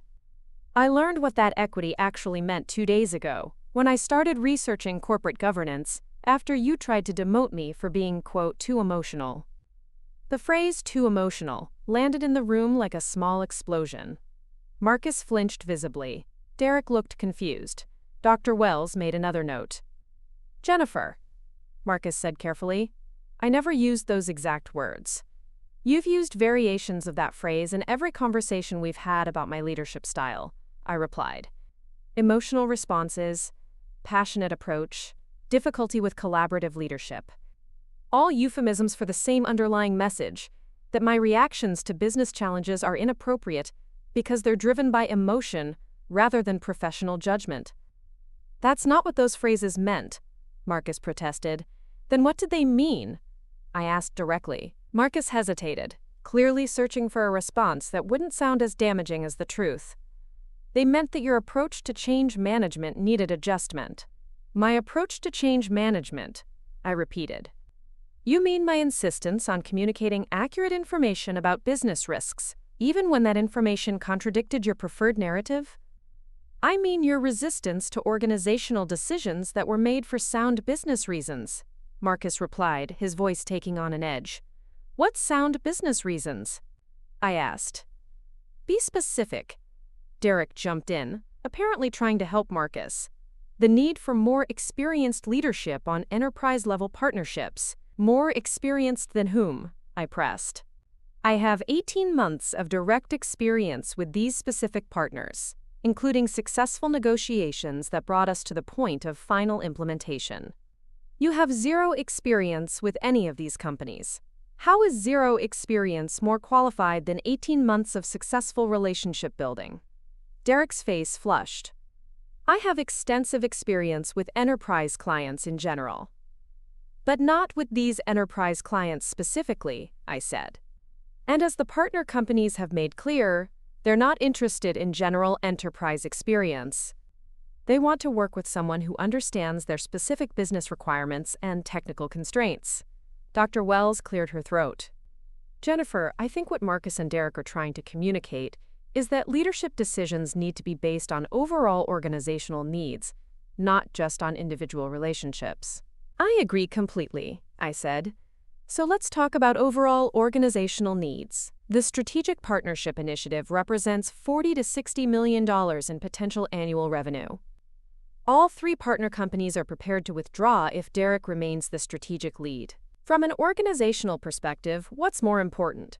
Maintaining a leadership structure that causes us to lose $40 to $60 million annually, or maintaining a leadership structure that preserves that revenue? The question hung in the air unanswered, because we all knew what the business case dictated. Furthermore, I continued, let's talk about the acquisition discussions that I was never informed about despite my legal right to approve any major corporate transactions. Marcus went very still. Derek looked confused. Dr. Wells stopped taking notes. What acquisition discussions? Derek asked. The early-stage discussions with potential acquirers that were reported in several industry publications over the past month, I said, pulling out printed articles from my research. Discussions that, according to my equity agreement, require explicit written consent from all senior partner equity holders, maintaining stakes above 25%. Marcus was staring at me with an undisguised alarm. Jennifer, those reports were speculation based on routine industry networking. Were they? I asked. Because according to Section 7.2 of the Equity Agreement, even preliminary acquisition discussions require disclosure to majority stakeholders. If these reports were just speculation, then no harm done. But if they reflect actual conversations about selling the company, then we have a much more serious problem. What kind of problem? Dr. Wells asked quietly. The kind where the majority owner of a company discovers that the management team has been conducting unauthorized negotiations to sell her assets without her knowledge or consent, I said. The room went dead silent. Marcus was no longer trying to maintain his composure. His face had gone pale, and his hands were visibly trembling. Marcus, I said, my voice still calm but carrying a new authority. I'm going to ask you a direct question, and I need a direct answer. Have you or anyone acting on behalf of Meridian Solutions engaged in any discussions about selling the company, merging with another company, or accepting acquisition offers? Marcus looked at Dr. Wells, then at Derek, then back at me. Jennifer, I think we should table this discussion until we can have our legal counsel present. That's not a direct answer, I said. It's an evasion. Which tells me that the answer is yes, and you're trying to figure out how to minimize the legal implications. This is getting out of hand, Derek said, standing up from the table. Jennifer, even if you have equity rights, you can't just interrogate the CEO like this. Derek, sit down, I said firmly. I'm not interrogating the CEO. I'm exercising my authority as the majority owner of this company to get answers about unauthorized corporate transactions. Derek remained standing. I don't think you understand how corporate hierarchies work. I understand exactly how they work, I replied. The shareholders own the company. The board of directors represents the shareholders. The CEO reports to the board. In this case, I am the majority shareholder, which means the CEO reports to me either directly or through a board structure that I control. Derek sat down slowly, finally grasping the reality of the situation. Dr. Wells, I said, turning to the HR consultant, I'm going to assume you were brought in to help manage what Marcus believed would be a straightforward employee termination. But as you can see, this situation is significantly more complex than a routine performance issue. Dr. Wells nodded carefully. The equity complications definitely change the nature of the discussion. They don't change it, I corrected. They reveal what the discussion was actually about from the beginning. This was never about my performance or my emotional responses or my cultural fit. This was about removing the majority owner from decision-making authority so that unauthorized corporate transactions could proceed without interference. Marcus finally found his voice. Jennifer, you're making accusations that could have serious legal implications. I'm not making accusations, I said. I'm stating facts and asking for clarification. The legal implications already exist. I didn't create them by pointing them out. I opened my laptop and pulled up the equity portal page showing my ownership percentage. Here are the facts. I own 51.3% of Meridian Solutions. I have explicit decision-making authority over strategic partnerships and business development. I was never informed about acquisition discussions despite my legal right to approve such transactions. And when I exercised my authority appropriately, I was accused of performance issues and offered a demotion. What do you want? Marcus asked quietly. I want complete transparency about any ongoing acquisition discussions, I said. I want the strategic partnership initiative returned to my authority immediately.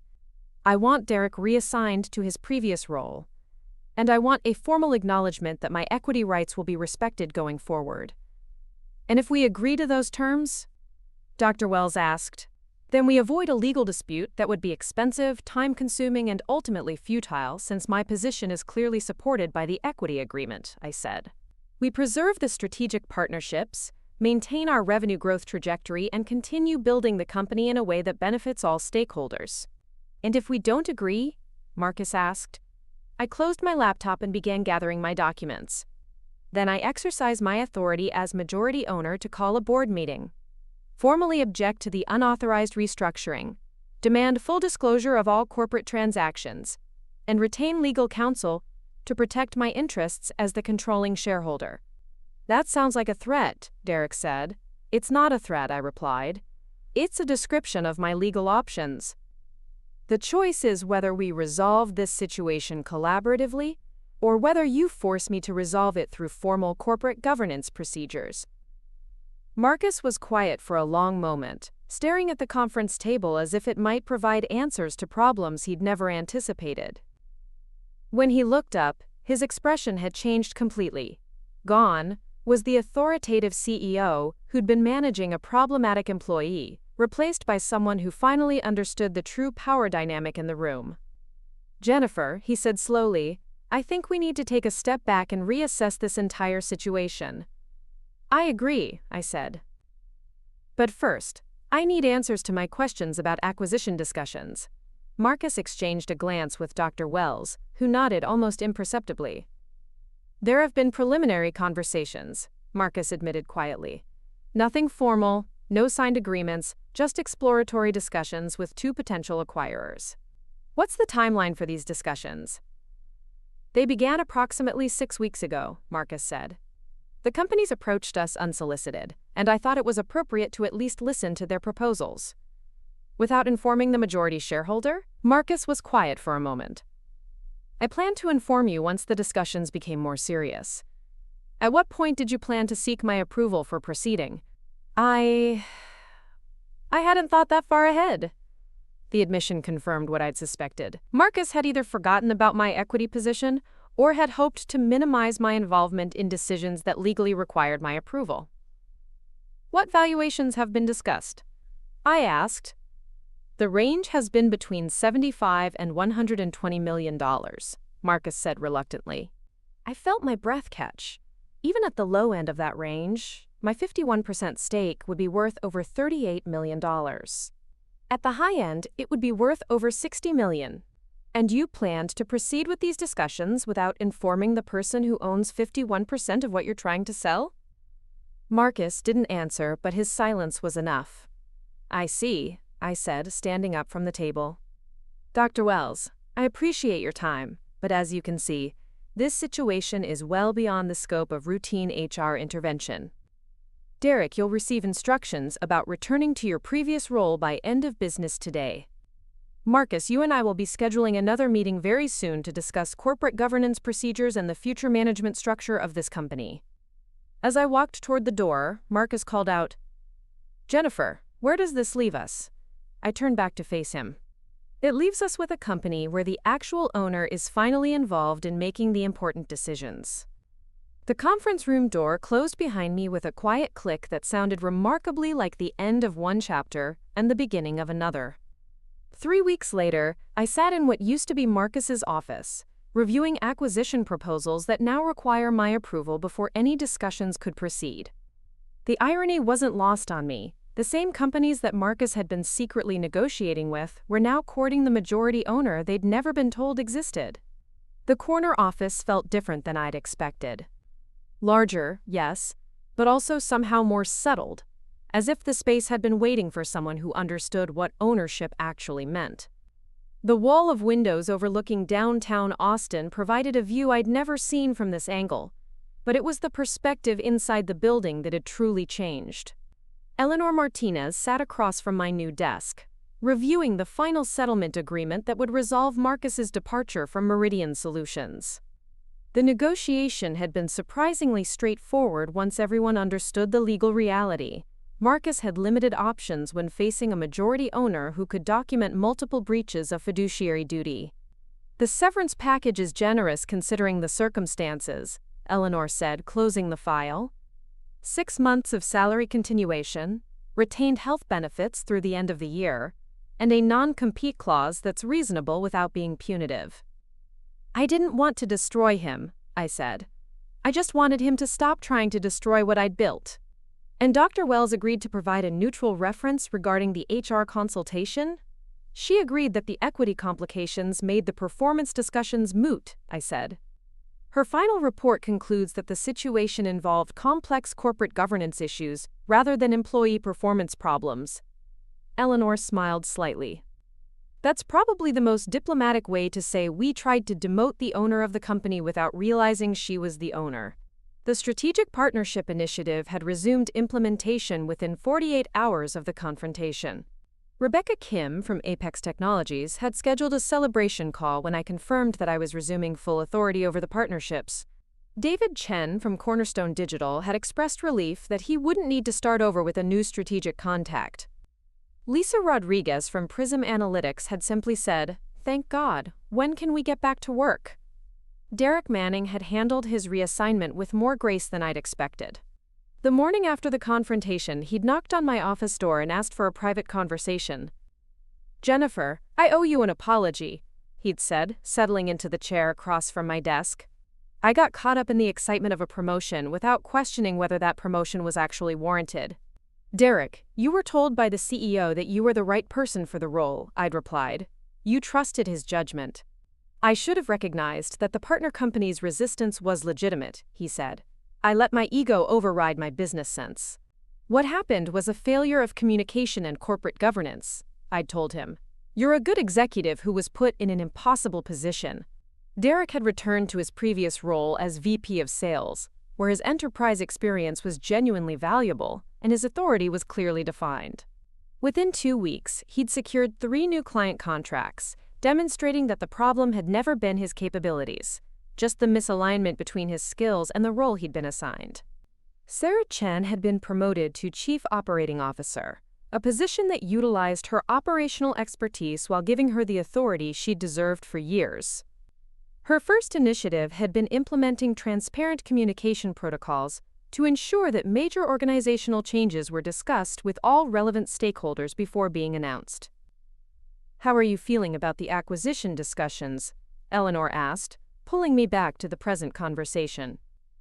Cautiously optimistic, I said, opening the folder containing updated proposals from both potential acquirers. Now that they're negotiating with the actual decision-maker, the conversations are much more substantive. And the valuations? Both companies have increased their initial offers significantly, I said. The range is now between $95 and $140 million. Eleanor raised an eyebrow. That's a substantial jump from the 75 to 120 range Marcus was discussing. Transparency tends to improve negotiation outcomes, I said. When potential acquirers understand exactly who they're buying from and what they're getting, they're willing to pay appropriately. The numbers were staggering. My 51% stake in a company valued at $140 million would be worth over $70 million. Even at the conservative end of the range, I was looking at a life-changing financial outcome that Marcus had been prepared to negotiate without my knowledge or consent. "Are you leaning toward accepting one of the offers?" Eleanor asked. "I'm considering all options," I said. "But honestly, I'm enjoying running the company more than I expected." That was the truth. The transition from senior business development manager to majority owner and CEO had been challenging but remarkably satisfying. Making decisions based on long-term strategy rather than short-term politics was liberating. Having the authority to implement changes without navigating layers of bureaucratic approval was energizing. "The board meeting went well yesterday?" Eleanor asked. "Very well," I said. "We formalized the new organizational structure, approved the expanded strategic partnership initiative, and established clear protocols for major corporate decisions. I'd restructured Meridian's board to include 3 external advisors, with expertise in technology scaling, corporate governance, and strategic partnerships. The board now functioned as an actual governance body rather than a rubber stamp for executive decisions." "Any regrets about how everything unfolded?" Eleanor asked. I considered the question carefully. "I regret that it took a crisis for me to understand my actual position in the company. I regret that Marcus felt he needed to marginalize me rather than collaborating with me. But I don't regret standing up for my rights or protecting what I'd built. You couldn't have known about the equity significance if Marcus deliberately downplayed it during your onboarding," Eleanor pointed out. "True, but I should have been more curious about the details," I said. I trusted someone else's explanation of my own legal position, which was naive. The morning after the confrontation, I'd spent several hours reviewing every document I'd signed during my tenure at Meridian. The exercise had been educational in ways I hadn't expected. Beyond the equity agreement, I discovered intellectual property clauses that protected my business development methodologies, non-compete provisions that were more favorable than I'd realized, and severance protections that would have been valuable even without my ownership stake. "What's next for the Strategic Partnership Initiative?" Eleanor asked.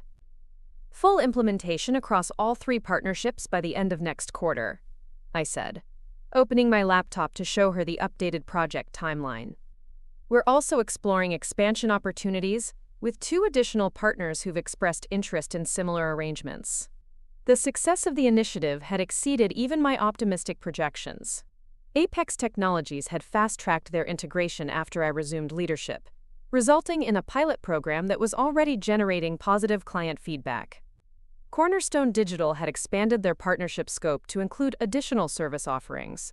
Prism Analytics had begun discussions about a joint venture for data visualization services. Revenue impact? Conservative estimate is $52 million in additional annual recurring revenue within 18 months, I said. Optimistic scenario approaches $75 million if the expansion partnerships develop as expected. Eleanor closed her files and leaned back in her chair. "Jennifer, I have to say, this is one of the more satisfying cases I've worked on. Not just because of the legal outcome, but because of how you handled the transition from victim to leader." "I never thought of myself as a victim," I said. "Confused, yes. Frustrated, definitely, but not victimized." "That perspective probably contributed to your success," Eleanor replied. "You focused on solving the problem rather than dwelling on the injustice." The injustice had been real. There was no question that Marcus had violated my rights and attempted to exclude me from decisions that legally required my approval. But dwelling on the violation wouldn't have restored my authority or saved the partnerships. Taking action had accomplished both. "Have you heard from Marcus since the settlement?" Eleanor asked. "Brief text message last week congratulating me on the partnership announcements," I said. "He's consulting for a startup in Denver, apparently doing well." Marcus's departure had been surprisingly amicable once the legal parameters were clear. His ego had been bruised, but he'd recognized that fighting a majority owner with documented evidence of governance violations would be both expensive and futile. The severance package had allowed him to maintain his dignity while acknowledging the reality of the situation. "Any lessons you'd share with other executives who might find themselves in similar situations?" Eleanor asked. "Read your contracts," I said immediately. "Understand your rights. Don't assume that someone else's interpretation of your legal position is accurate, especially when that person benefits from your ignorance. And if they discover they have more authority than they realized, use it responsibly," I said. "Authority without wisdom is just chaos. Make sure you understand the business implications of your decisions, not just the legal implications." The afternoon was devoted to client calls and strategic planning sessions. Rebecca Kim from Apex joined a video conference to discuss expanding our partnership into international markets. David Chen from Cornerstone reviewed technical specifications for a new integration platform. Lisa Rodriguez from Prism presented data showing how our collaborative analytics were improving client decision-making processes. Each conversation reinforced what I'd learned over the past month. Business relationships are built on trust, competence, and consistent communication. The partners hadn't rejected Derek because they disliked him personally. They'd rejected the change because it threatened relationships they'd invested significant time and effort in building. At 4:30 p.m., Sarah Chen knocked on my office door. "Do you have a few minutes to review the quarterly team feedback?"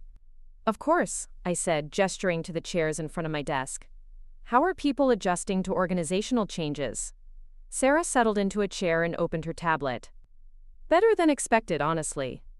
The transparency about decision-making processes has eliminated a lot of the uncertainty that was creating stress. Any specific concerns?"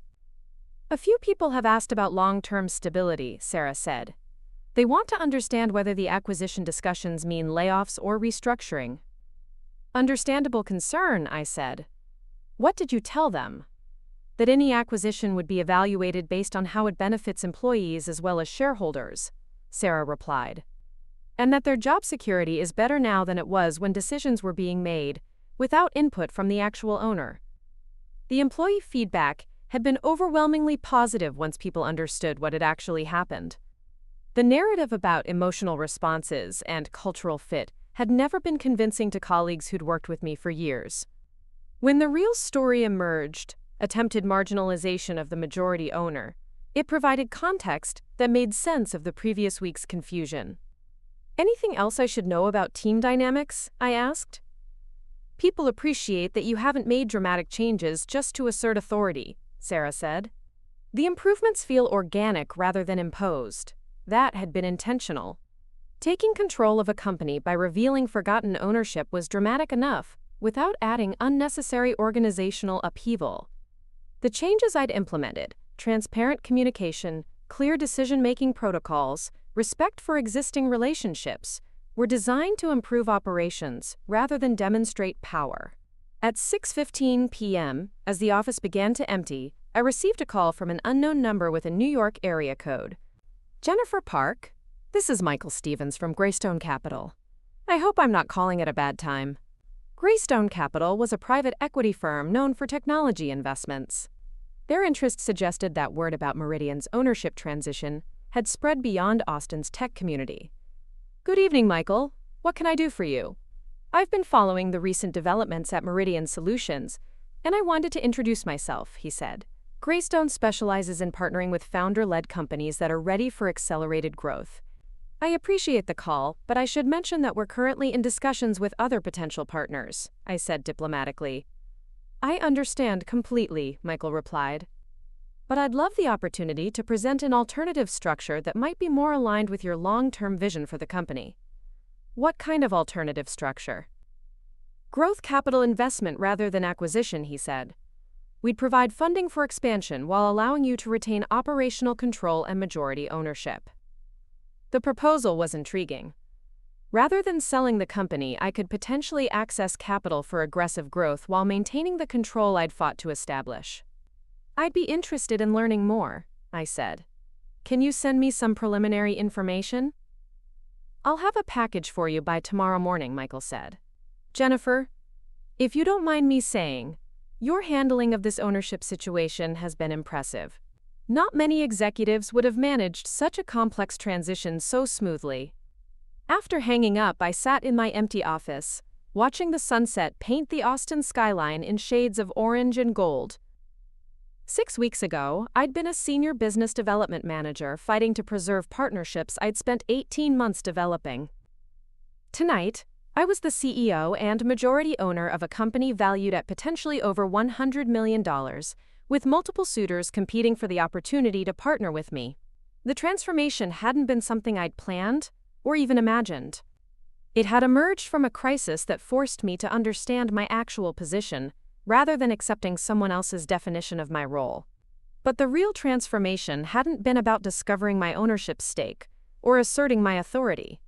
It had been about learning to trust my own judgment, stand up for my value, and refuse to accept narratives that diminished my contributions. I'd been called too emotional for caring about partnerships that represented millions in revenue. I'd been accused of being difficult for accurately reporting business risks. I'd been labeled as having cultural fit problems for expecting transparency in corporate decision-making. None of those characterizations had been true. They'd been tools used to marginalize someone whose authority threatened a carefully constructed power structure. The real lesson wasn't about reading contracts more carefully or understanding equity agreements better, though both were important. The real lesson was about recognizing when other people's descriptions of your limitations are actually descriptions of their own insecurities. I gathered my materials and prepared to leave the office. Tomorrow would bring new challenges, new opportunities, and new decisions to make as both the owner and leader of Meridian Solutions. But tonight, I was simply a woman who'd learned that being too emotional was sometimes another way of saying too powerful to ignore. And I was perfectly comfortable with both descriptions. 6 months later, Meridian Solutions had become a case study taught in business schools across the country. Not because of our revenue growth or successful partnerships, though both were impressive.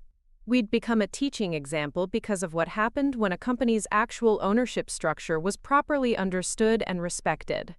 The Harvard Business Review published an article titled, "The Hidden Majority: When Employees Discover They Own the Company." Stanford's Graduate School of Business developed a case study called Equity, Authority, and Corporate Governance: The Meridian Solutions Restructuring. Even the Wall Street Journal ran a feature about forgotten equity stakes and the importance of transparent corporate communication.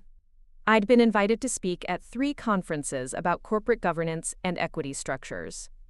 The invitations were flattering, but more importantly, they represented an opportunity to help other professionals understand their rights and recognize when those rights were being undermined. During my first keynote at the National Association of Business Development Professionals, I'd shared the most important lesson from my experience. Your value isn't determined by other people's comfort with your authority. When someone tells you that you're being too emotional, too difficult, or too demanding, ask yourself whether you're actually being too effective for their comfort.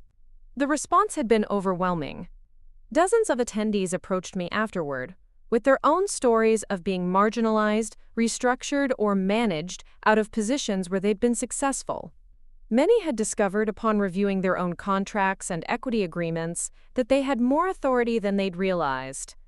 3 women had contacted me after discovering they owned significant stakes in their companies, stakes that had been presented as minor profit-sharing arrangements rather than actual ownership with governance rights. 2 had successfully challenged organizational restructures that violated their equity agreements. 1 had used her ownership position to block an acquisition that would have been disastrous for employees and shareholders alike. The Meridian story resonated because it illustrated something many people suspected but couldn't articulate, that corporate politics often mask deeper power dynamics and that understanding your legal position is essential for protecting your professional interests.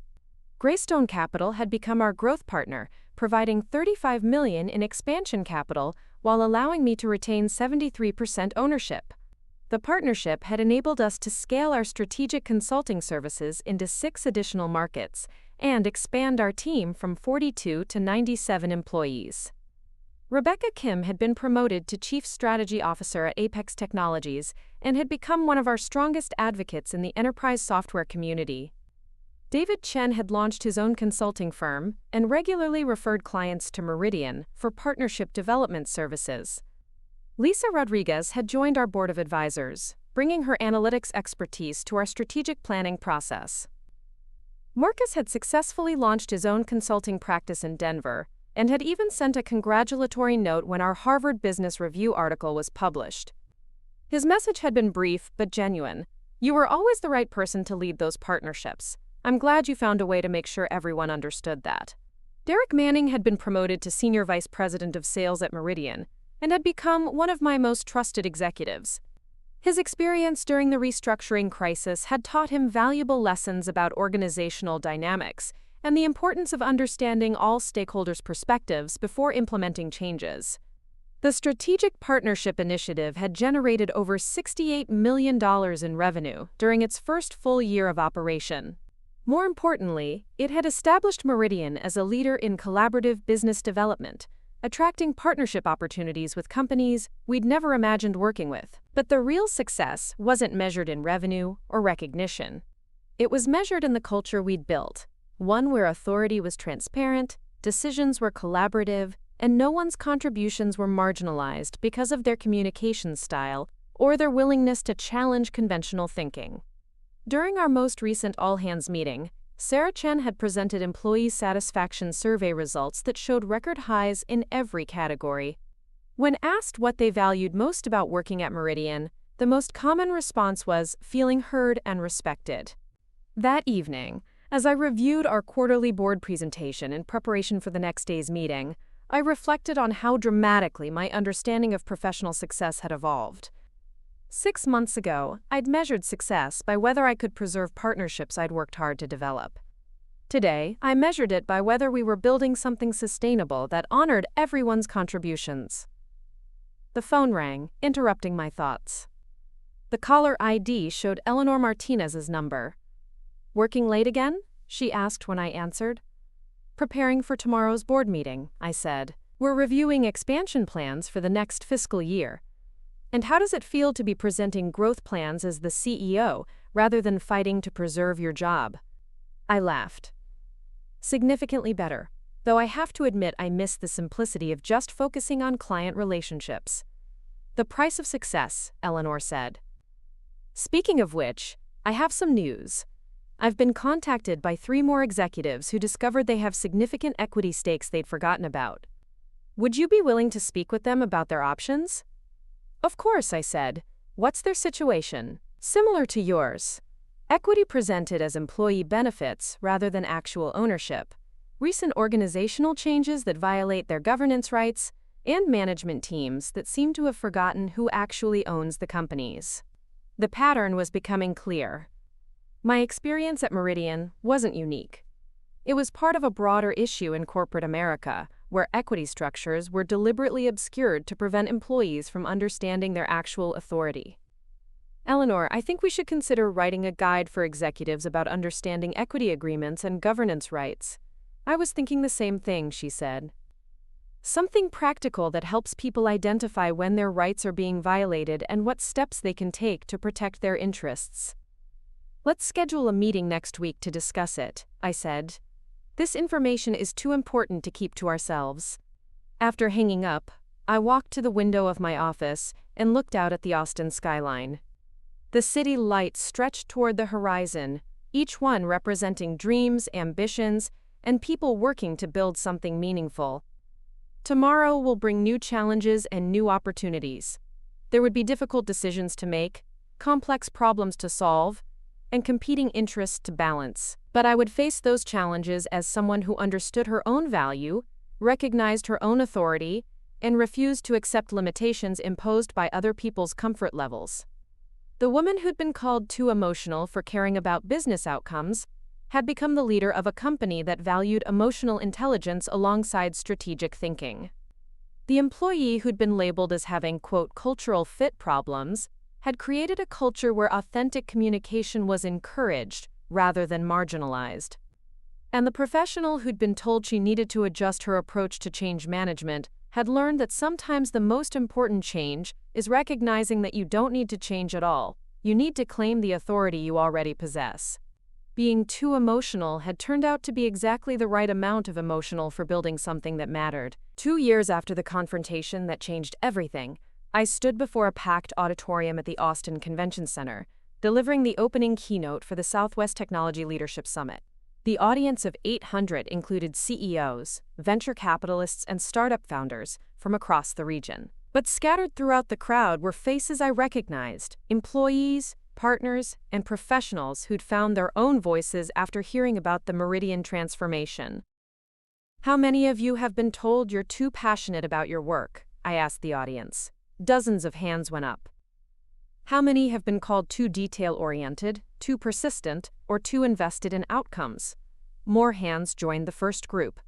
"And how many have been advised to tone down your intensity, moderate your expectations, or adjust your communication style to better fit corporate culture?" Nearly half the auditorium raised their hands. "Here's what I learned about those labels," I continued. "They're often applied when your competence threatens someone else's control, when your expertise exposes someone else's limitations, when your success makes someone else's mediocrity obvious." The applause was immediate and sustained. These were people who'd lived through similar experiences, who'd been marginalized for the same reasons I had been. During the Q&A session, a woman from the audience stood up. "Jennifer, what advice would you give to someone who suspects they're being pushed out of a role they're successful in?" "Document everything," I said immediately. "Every conversation, every email, every decision that affects your position.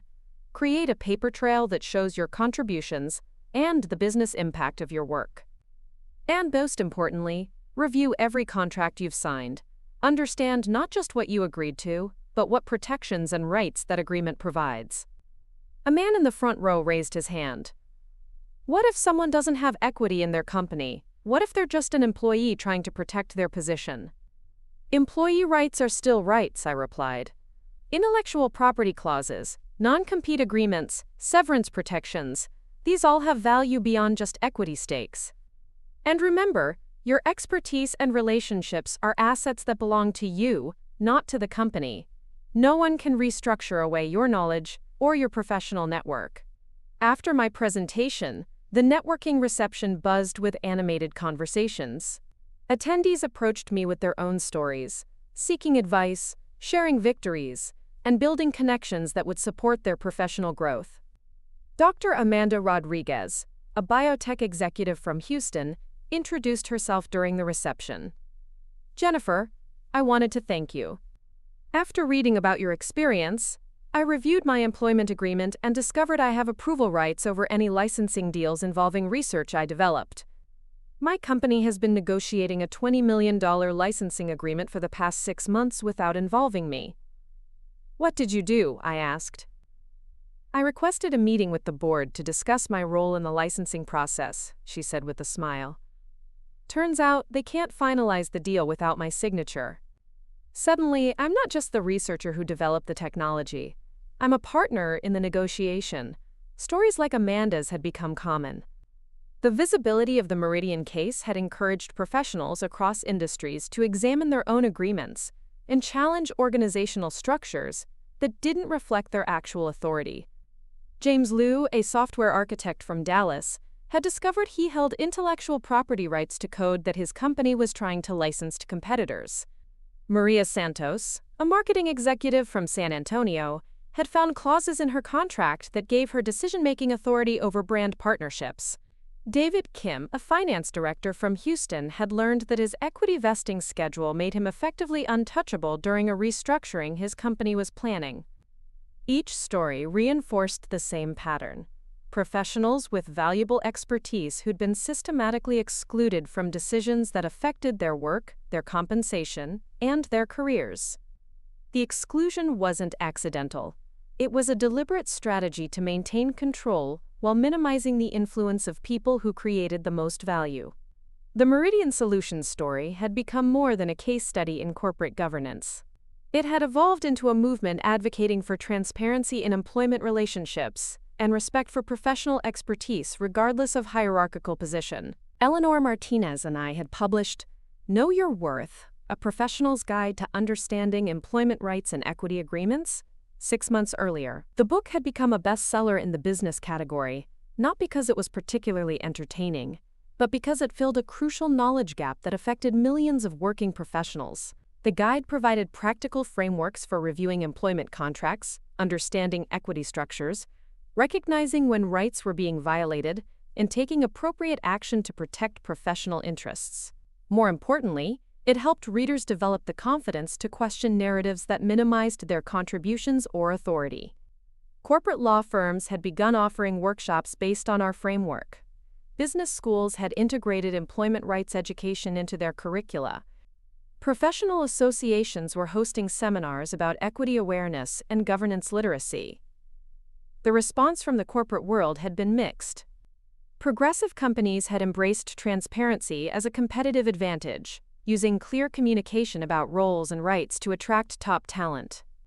Traditional companies had been more resistant, preferring the ambiguity that allowed maximum management flexibility. But market forces were driving change regardless of corporate preferences. Talented professionals were increasingly sophisticated about their rights and less willing to accept vague explanations about organizational structures. Companies that couldn't demonstrate transparency in their employment relationships were losing competitive recruiting battles to those that could. Meridian Solutions had become a showcase for this new approach. Our employee handbook included detailed explanations of equity distribution, decision-making authority, and governance structures. New hires received comprehensive orientation about their rights and protections. Annual reviews included discussions of professional development, not just in terms of skills and performance, but in terms of understanding their evolving role in the company's success.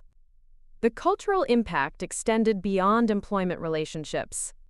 Our vendor partnerships, client contracts, and strategic alliances all reflected the same commitment to transparency and mutual respect that we practiced internally.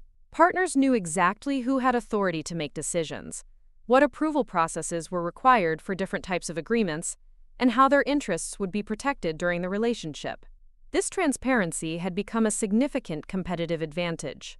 Clients appreciated working with a company where they could identify decision-makers quickly and trust that agreements would be honored by people with actual authority.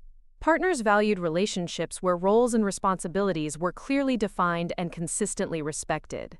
Revenue had grown to over $120 million annually, with profit margins that reflected our efficiency in decision-making and implementation.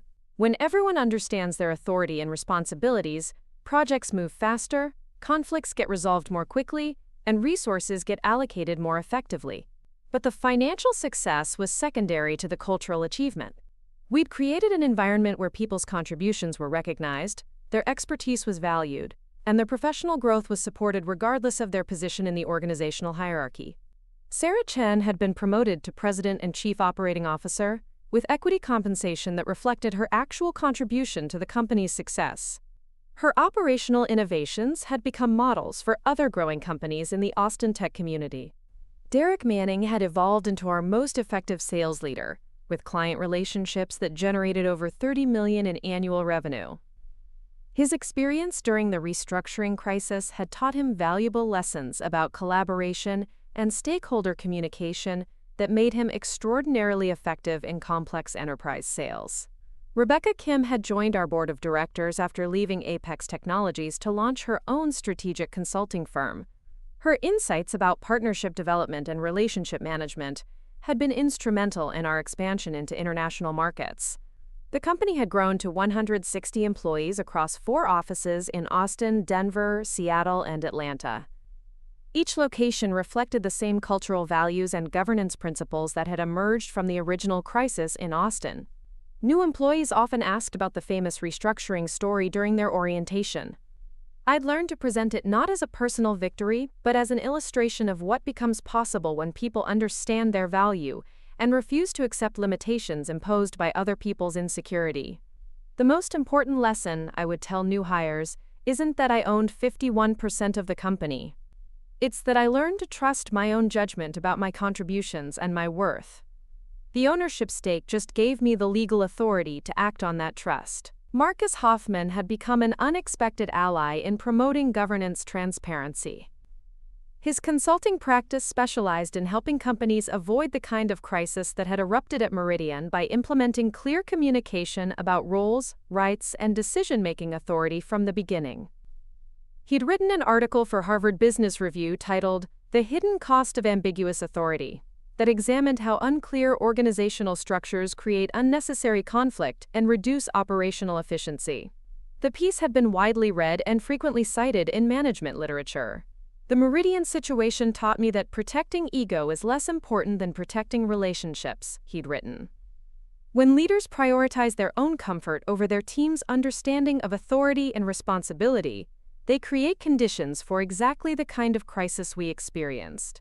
His perspective had evolved significantly since our confrontation. He now advocated for the kind of transparency that he'd once resisted, recognizing that clear communication about power structures actually strengthens leadership rather than undermining it. Dr. Patricia Wells had developed a consulting specialty in organizational transitions involving equity complications. Her experience with the Meridian case had taught her to identify early warning signs of governance conflicts and help companies address them before they escalated into legal disputes. The evening after my keynote presentation, I hosted a dinner for professionals who'd successfully navigated their own workplace challenges using insights from the Meridian experience. 12 people gathered at a private dining room in downtown Austin to share their stories and discuss strategies for continuing to advocate for workplace transparency. Dr. Amanda Rodriguez described how her involvement in the licensing negotiation had led to a promotion to Chief Scientific Officer and a seat on her company's board. Once they recognized my actual authority, they realized they needed my input on strategic decisions, not just technical ones. James Liu had leveraged his intellectual property rights to negotiate a partnership structure with his employer that gave him ongoing royalties for software applications he'd developed. I went from being a contract programmer to being a technology partner. Maria Santos had used her contract provisions to block a brand partnership that would have damaged her company's reputation. They called me difficult for raising concerns, but 6 months later, when that partner company was involved in a major scandal, everyone understood why I'd objected. Each story illustrated the same principle. When professionals understand their rights and value, they can advocate effectively for outcomes that benefit everyone involved. As the evening concluded, Amanda asked a question that had become common at these gatherings. What's next? How do we build on this momentum to create systemic change rather than just individual victories? We keep telling our stories, I replied. We keep educating professionals about their rights. We keep demonstrating that transparency strengthens organizations rather than weakening them. And we keep refusing to accept narratives that diminish our contributions or authority. The movement that had begun with one professional discovering forgotten equity rights had evolved into a broader conversation about respect, recognition, and the relationship between competence and authority in modern workplaces. 6 months later, the Austin Business Journal would name Meridian Solutions Company of the Year based on our growth, innovation, and workplace culture. The recognition was gratifying, but more meaningful was the note that accompanied the award. Meridian Solutions demonstrates that success and ethics are not just compatible, they're synergistic. Being called too emotional had led to building something that proved emotion and excellence could coexist. Being labeled as having cultural fit problems had resulted in creating a culture that others wanted to emulate. Being accused of resistance to change had sparked changes that benefited everyone involved. The professional who'd been told she needed to adjust her approach had learned that sometimes the most important adjustment is recognizing that you don't need to adjust at all. Looking for more? We've got 2 amazing stories ready for you right on screen. If this one touched you, these are absolutely worth your time. Click to watch them now. And hey, subscribe and hit that bell to never miss our latest uploads.